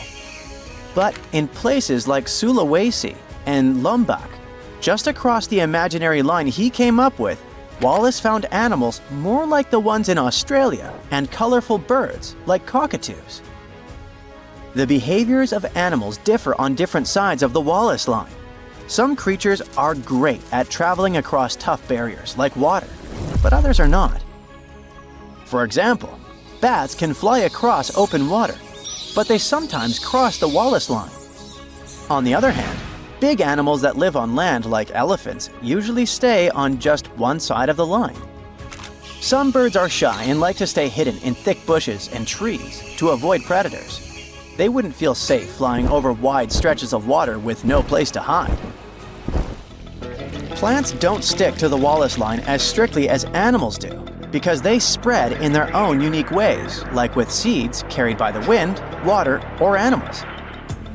One plant genus, the eucalyptus, mostly stays on the Australian side, but one eucalyptus tree has made its way to the Philippines on the Asian side. Underwater, the Wallace line doesn't matter as much. The area between the Wallace line and Australia is called the Coral Triangle, and it's bursting with life. Now, after more than 150 years, scientists think they finally have an explanation of the Wallace line mystery. They believe it all started about 35 million years ago, when Australia broke away from Antarctica and slowly moved up to crash into Asia. When this happened, the crash created a chain of islands called the Malay Archipelago between Asia and Australia. This caused extreme changes in the weather, which made the area very different and affected which animals could live there. Researchers used a computer model that looked at how more than 20,000 species of animals from both sides of the Wallace line would have behaved millions of years ago. When Australia started to drift away from Antarctica, it opened up a huge new era of deep ocean around Antarctica. This is where the biggest ocean current on Earth, called the Antarctic Circumpolar Current, began to flow. This swirling current made the planet's climate much cooler and completely changed how animals could live in different places. But not all animals were affected in the same way. Indonesia stayed warm and rainy, which was perfect for animals from Asia. These creatures could hop from island to island like stepping stones and make their way toward Australia. But animals from Australia had a harder time. Over millions of years, they had gotten used to living in cooler, drier places, so the tropical islands didn't suit them as well. Scientists believe if we can see how animals adapted to big changes in weather patterns millions of years ago, we might be able to predict how today's animals will cope with a similar situation. Other scientists after Wallace also tried to describe and explain the invisible natural border between Asia and Australia, and came up with their lines.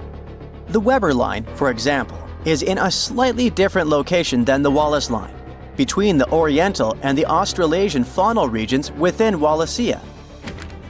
It's a group of mainly Indonesian islands that are separated by deep water straits from the Asian and Australian continental shelves. They were never connected to the big continents by land, so animals that could swim, fly, or float across the water made it to these islands. That's why the creatures living there are so unique and come from both Asia and Australia. Weber's line is where the balance tips. If you go one way, most of the animals are from Asia. If you go the other way, most of the animals are from Australia. Another important migration event in the history of our planet happened in the Americas.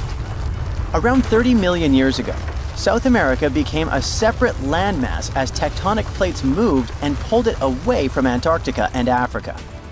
Once it was on its own, the animals living there started to evolve in unique ways and turned into creatures you couldn't find anywhere else in the world. There were animals we still see today, like opossums, giant rodents like capybaras and chinchillas, armadillos, anteaters, and sloths. Some of the animals from those times are now extinct. There were giant ground sloths, bigger than cars, roaming around. There were glyptodonts, which were like giant armadillos with super tough, bony shells. There were also huge, scary birds that couldn't fly but could chase down their prey. Up in North America, animals could still travel to other parts of the world through the Bering Strait. So North America was full of different animals like deer, bison, horses, camels, and even mammoths and mastodons. They all lived alongside predators like big cats, wolves, and bears. About 3 million years ago, the continents of North and South America got connected by a strip of land called the Isthmus of Panama. It formed because the tectonic plates shifted again. Some major volcanic activity between 25 million years ago also contributed to the process. Animals started to move between North and South America, and this long process went down in history as the Great American Interchange. During the Ice Age, huge glaciers in the north grew and shrank over tens of thousands of years. When the glaciers were at their biggest, they held so much water that the sea levels dropped, and forests probably turned into wide grassy plains. So animals had the perfect conditions to cross over.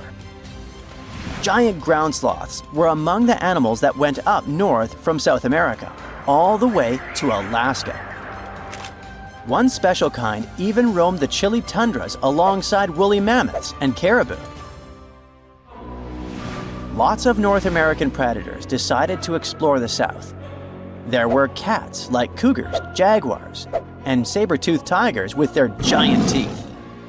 Wolves, foxes, otters, raccoons, and bears also joined the migration. The short-faced bear could stand up to 13 feet tall and weigh as much as a small car.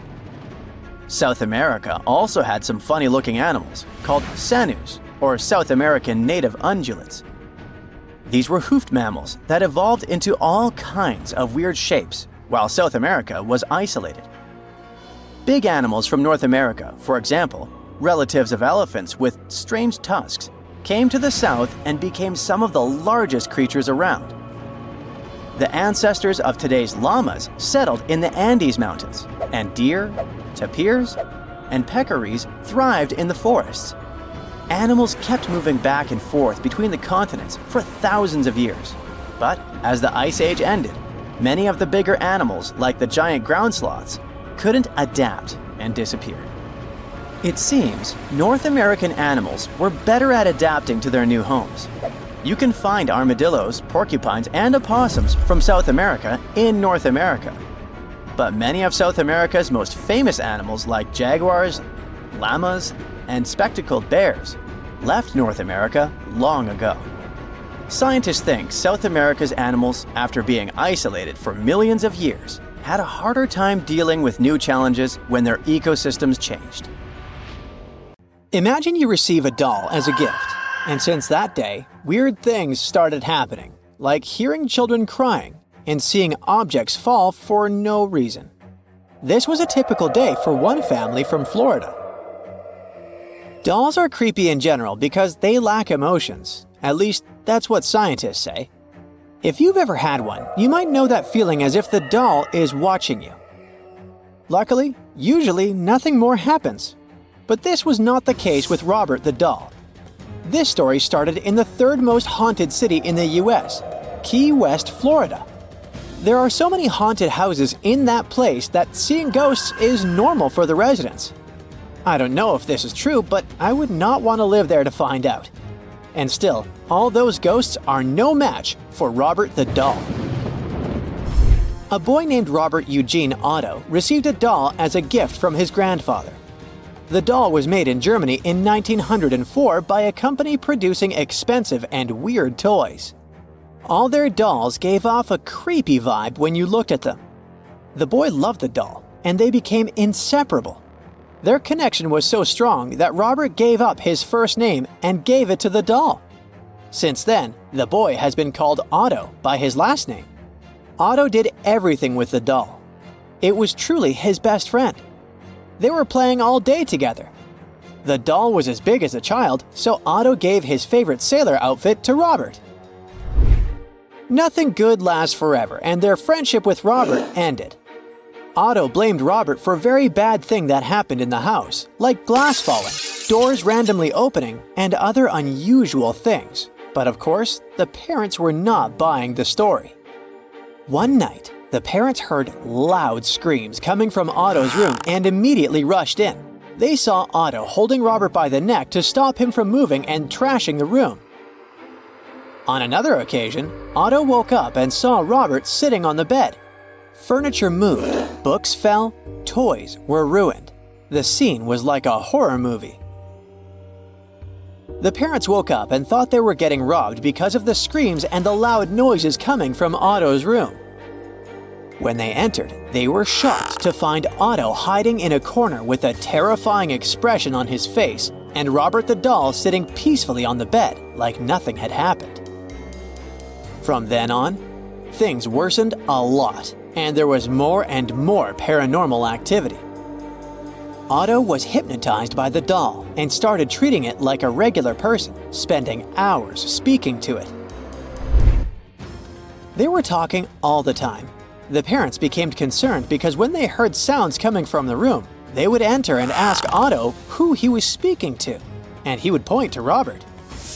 Sometimes this crazy doll would get angry and throw things around, and when the parents entered the room, everything would calm down. It wasn't unusual for the doll to get so angry that it would start breaking toys, removing their eyes and limbs. Robert would also randomly start throwing furniture around. If you want to say that the kid did this, you should know that he was young and could not have moved and thrown around furniture like that. It would be almost impossible for a small child to do that alone. The paranormal activity spread like wildfire throughout the neighborhood. The neighbors started experiencing unusual things, but it seemed like only kids were affected by ghosts. Otto's house became the main attraction in the community, and when the boy was at school, the doll would appear in the window when kids were crossing the street in front of the house. Children would report seeing the doll for a second, and the next second, it was gone. Robert was waiting for his friend Otto to return from school. One day, they had a plumber over to fix the leak in the bathroom. There was nobody at home, and the plumber was doing his job when he suddenly heard a child laughing. The sound was coming from Otto's room. The man thought he was alone, so he went to investigate. And the big surprise was that the room was empty, and Robert was sitting on the window with some toys in his lap. The plumber left the room feeling on edge. After some time, he heard some commotion coming from the room. He rushed to see what had happened. The toys that had previously been on Robert's lap were thrown into the middle of the room. The plumber didn't know what to think of this weird situation. When Otto grew up, he moved to New York and Chicago to study art. Later on, he went on a trip to Paris, where he met a girl whom he married later. Otto didn't remember about Robert until he and his wife moved back to the US and bought their own house. Otto visited his parents to take some of his stuff back, including Robert. Taking back the doll that used to haunt you as a kid was probably not the smartest thing to do. When he returned home, Otto placed Robert in the attic and decorated the room like a kid's room. He gave Robert toys to play with. He would also visit and talk to him almost daily. Understandably, his wife wasn't happy about Otto's behavior. He seemed to spend too much time with the doll, and she was really creeped out by it. His wife told him that he must do something about it, and Otto had no choice but to lock the attic door. This move made Robert angry. So the doll, despite being locked up, would appear in other rooms in the house. Some people said that when they passed by the house, they saw the doll's glass eyes follow their movement. Others reported seeing the doll in one window, and the next second, Robert would move to another spot. But as always, Robert's favorite place was the upstairs window facing the road.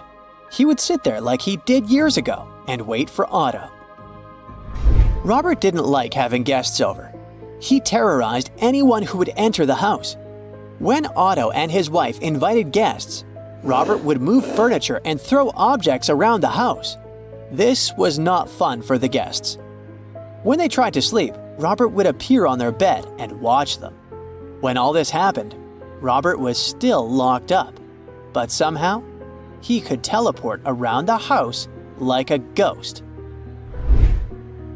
You might think that once Otto was gone, Robert stopped his paranormal behavior. But you could not be more wrong. Otto passed away in 1974, and Robert's curse continued. They say Robert will appear on your bed if you don't subscribe and like this video in the next 5 seconds. Calm down, this is just a joke. But if you like this video, give us a thumbs up and subscribe. Robert stayed in the house after Otto's passing.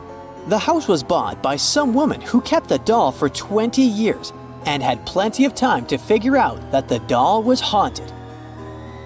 So, she did something that Otto had to do a long time ago. She gave the doll to a museum and warned the staff about the doll. They laughed and placed the doll on a stand, but soon they found out that the doll was indeed haunted, and they had to lock it in a glass cage. Robert is still there, and people who have visited him have reported some strange activity. Something terrible might happen if you take a photo of the doll without asking for his permission. People don't take this seriously, but later on, if their life goes wrong, they blame it on Robert. The museum workers have received a dozen apology letters asking Robert for forgiveness. If you want to see if this is real, go to the East Martello Museum in Florida. The LaLaurie Mansion, located in the French Quarter of New Orleans, has a grim reputation. Its former owner, Madame Delphine McCarthy LaLaurie, was a wealthy socialite in the early 19th century. The urban legend says that she treated her workers very badly. One night on April 10, 1834, Madame LaLaurie's house began to burn. Madame and her family managed to escape, but she abandoned her workers. They were locked inside the house. The locals, outraged by her negligence, gathered around the house, broke some of its walls, and eventually stole the remaining possessions. After the fire, the LaLaurie family escaped to Paris. Another private mansion was built on this Louisiana land. But it's said that the ghosts of those workers are still trapped inside the property. They tend to bother living people demanding justice. Today, the house is private, but you can book a tour and hear this story in detail. By the way, the mansion and its notorious owner played a big part in the American Horror Story franchise, although they didn't actually film the series in that particular house. American actress and director Kathy Bates played Madame LaLaurie and showcased the quirky character of this famous woman. So you can check it out if you're not afraid. Our next creepy destination was also shown in a movie franchise, the Amityville Horror. The media says this Dutch colonial-style home is located in the village of Amityville in New York. George and Kathy Lutz bought this property in 1975 for $80,000. The low price was due to the tragedy that happened in the house 1 year before. One night, a young man named Ronnie DeFeo, who lived in the house, took the lives of all his family members. The Lutz family began to notice strange activities in the house, such as phantom odors, unreasonably low temperatures, and loud sounds of unknown origin. According to the Lutz family, one day they called a preacher to clear the grim vibes, but he felt very bad during the ritual and his hands started bleeding. The Lutzes fled the house in a rush. Their spooky story inspired the Amityville Horror, a book written by American author Jay Anson and several successful horror movies. Although the house was reconstructed, it still exists. However, its address has been changed to confuse the trail and prevent crowds of tourists from gathering around it. Do you recognize this seemingly cute house in Harrisville, Rhode Island? It's known as one of the most haunted houses in America. The property earned its notorious reputation after multiple people lost their lives in this house over the years.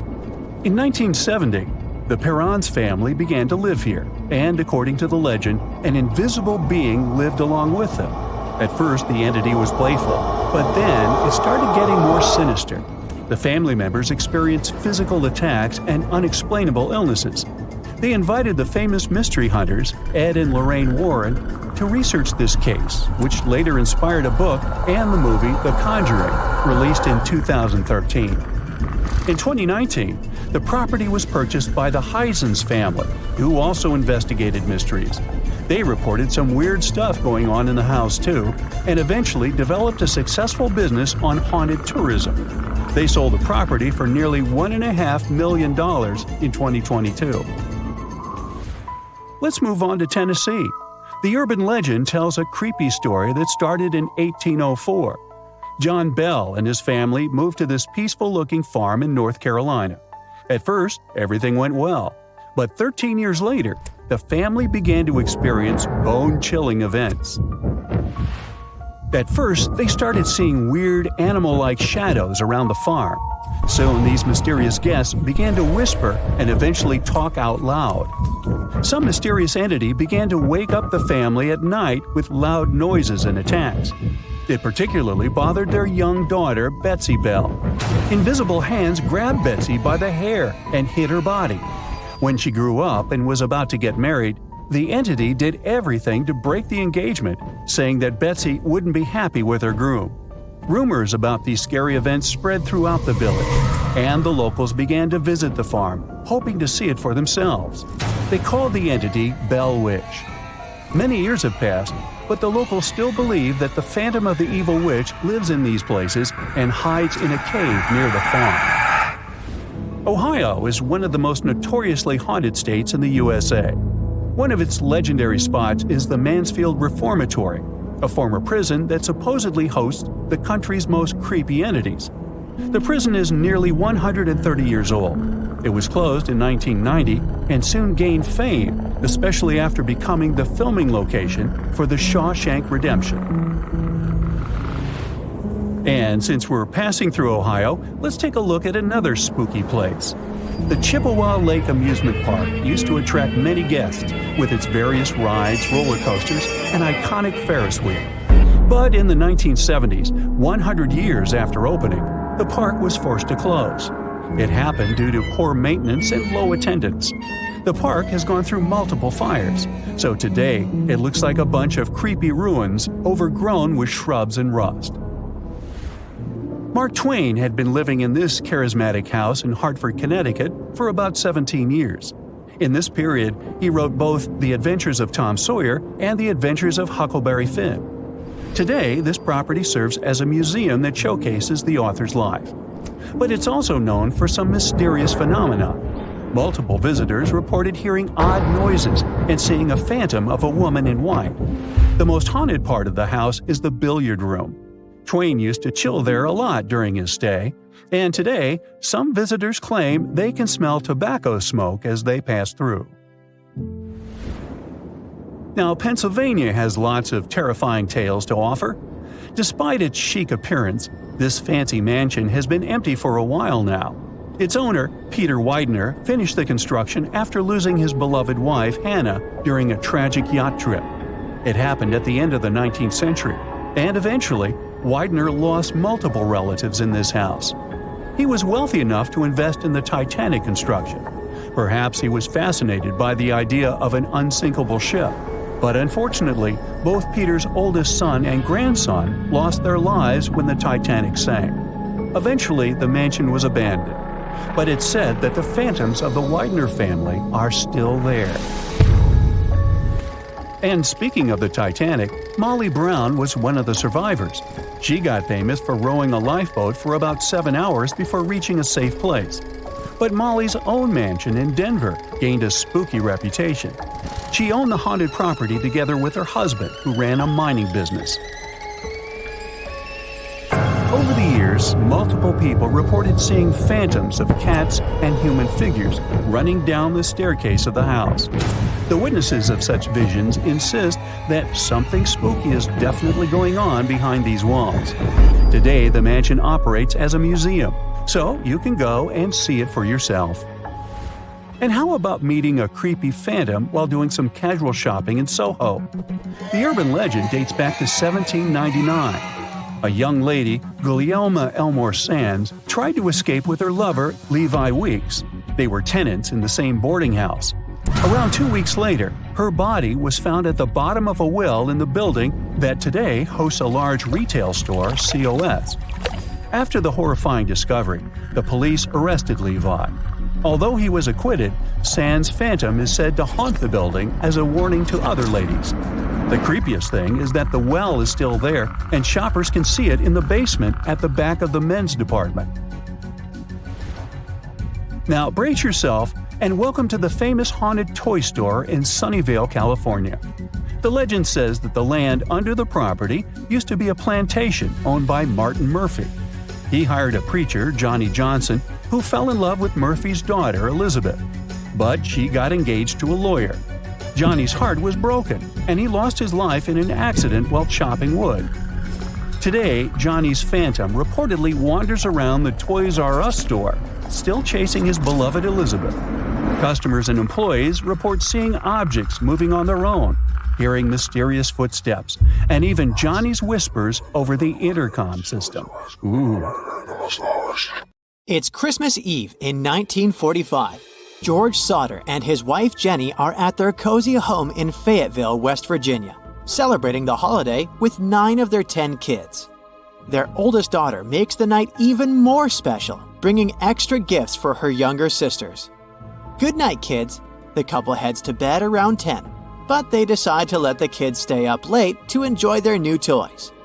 Little do they know that right then, at that very moment, it's the last time their whole family is together.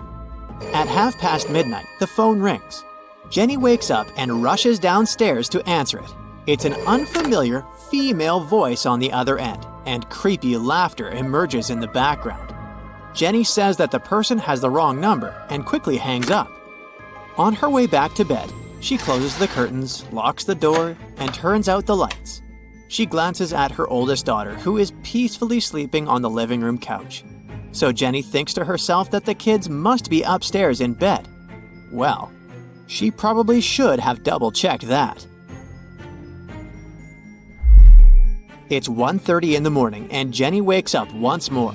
This time, a thick smoke is creeping into her room. Jenny and her husband rush out of the room only to find flames everywhere. Despite being completely shocked by the tragic scene, the couple and 4 of their kids manage to escape. But the other 5 kids are still inside the house. I mean, they must be, right? The thing is, investigators did a brief search of the grounds on Christmas Day, but they didn't find any trace of the kids. And that's strange. You see, the family's home was reduced to ashes in 45 minutes, and a body usually takes 2 to 3 hours to fully disappear in a fire. Could someone have taken the kids? Well, that's one theory. On the night of the fire, one witness indeed reported seeing a black sedan full of people speeding away from the family's house. And the chilling part is that some people reported seeing the kids in a car, at a restaurant, and even in a hotel on the following days. But none of these reports were confirmed. And not even a billboard with the missing kids' photo could give them any clues as to their true whereabouts. A disappearance case as mysterious as this one occurred in 1996 in Wilson County, Texas. Patty Vaughn was described as the kindest person in the world and an amazing mom to her 3 kids. On Christmas morning, she called her sister, all teary, saying that she had had a big fight with her husband. But that was not surprising because they were going through a tough divorce after 13 years of marriage. Later that day, Patty met with her husband at their house so he could celebrate the holiday for a couple of hours with their kids. But Patty had a different plan for the evening. She wanted to drop their kids at her cousin's house and enjoy the last hours of the holiday with her new boyfriend. Unfortunately, she never got to meet him that night. The day after the traditional gift exchange, Patty's boss found her blue Dodge Caravan on the side of a road leading to her home and workplace. But she wasn't inside, and she was never seen again. Have you ever heard of Britain's Roswell? Yep, that went down during the holidays, actually on the day after Christmas in 1980. On that day, 2 officers reported seeing a strange light in Rendlesham Forest, located in Suffolk, England. According to the witnesses, this strange flying object was fast. I'm talking about traveling 60 miles in just 2 seconds. A commercial plane, for example, would fly around 0.28 miles in that same time. So the officers thought that whatever was there, it was clearly under the control of the intelligence. Well, this story is quite well known, but there's another UFO mystery in England that's even more eerie. And it also happened during Christmas. Imagine being woken up at 1:25 on Christmas Day by a loud noise coming from the roof. That can't be Santa Claus, of course, but you start to question yourself. What started as the noise of branches hitting the roof becomes louder and louder until it sounds like giant hailstones, making you crazy. You stick your head out of the window and see nothing. Absolutely nothing. The sound then turns into a hum, then into a faint whisper. What looks like a horror movie plot happened to Mildred Head in 1964 in Warminster, a small town in Wiltshire, England. But she was not the only one. Later that morning, another woman was walking down the street when she was suddenly thrown to the ground by the force of savage sound waves. Around the same time, a couple was surprised by a similar noise. They described that frightening sound as if 5,000 tiles from their roof were ripped off and then put back on again. In total, more than 30 people reported hearing mysterious noises that Christmas morning. That was just the start of what we now call the Warminster Thing, a decades-long enigma of UFO sightings, scary sounds, and cars mysteriously breaking down after these strange occurrences. Over 50 years have passed, yet no theory can fully explain what happened in the UFO capital of the UK. Santa Claus coming down the chimney, 8 tiny reindeer, stockings filled with gifts. This perfect holiday recipe is described in the "'Twas the Night Before Christmas" poem. But there is a mystery hidden in that iconic poem. You see, the verses were first published in a newspaper called the Troy Sentinel on the 23rd of December, 1823. But there was a problem. The poem didn't have an author. This mystery persisted for 21 long years until a language professor from New York City named Clement Clark Moore claimed authorship. Mystery solved? Well, not exactly. A letter from 1879 raises an intriguing possibility. The author of the poem might not be who we think. In this letter, the daughter of a New York poet and farmer named Henry Livingston Jr. says that "'Twas the Night Before Christmas" is actually her father's work. She was too young to have heard the poem when it was originally recited, but the family says that her father read the poem to his kids 16 years before it was first published in the newspaper. But don't get too excited, because this whole story will probably remain a Christmas mystery. The truth is that the alleged author passed away just 5 years after the poem's publication, never once claiming to be the real author. The holiday season is usually a peaceful time of the year, but 1997 was an exception to this rule. It's December 22nd, and Beth Ann Ricketts decides to do some Christmas shopping in the morning. She grabs her black purse and leaves her home in Des Moines, Iowa. She buys gifts for her kids and even decides to treat herself, choosing a special dress for New Year's Eve. Unfortunately, she never got the chance to wrap those presents. Beth Ann never returned home, and a series of strange events unfolded after her disappearance. Later that same day, at 2 o'clock in the afternoon, a fire broke out in her house.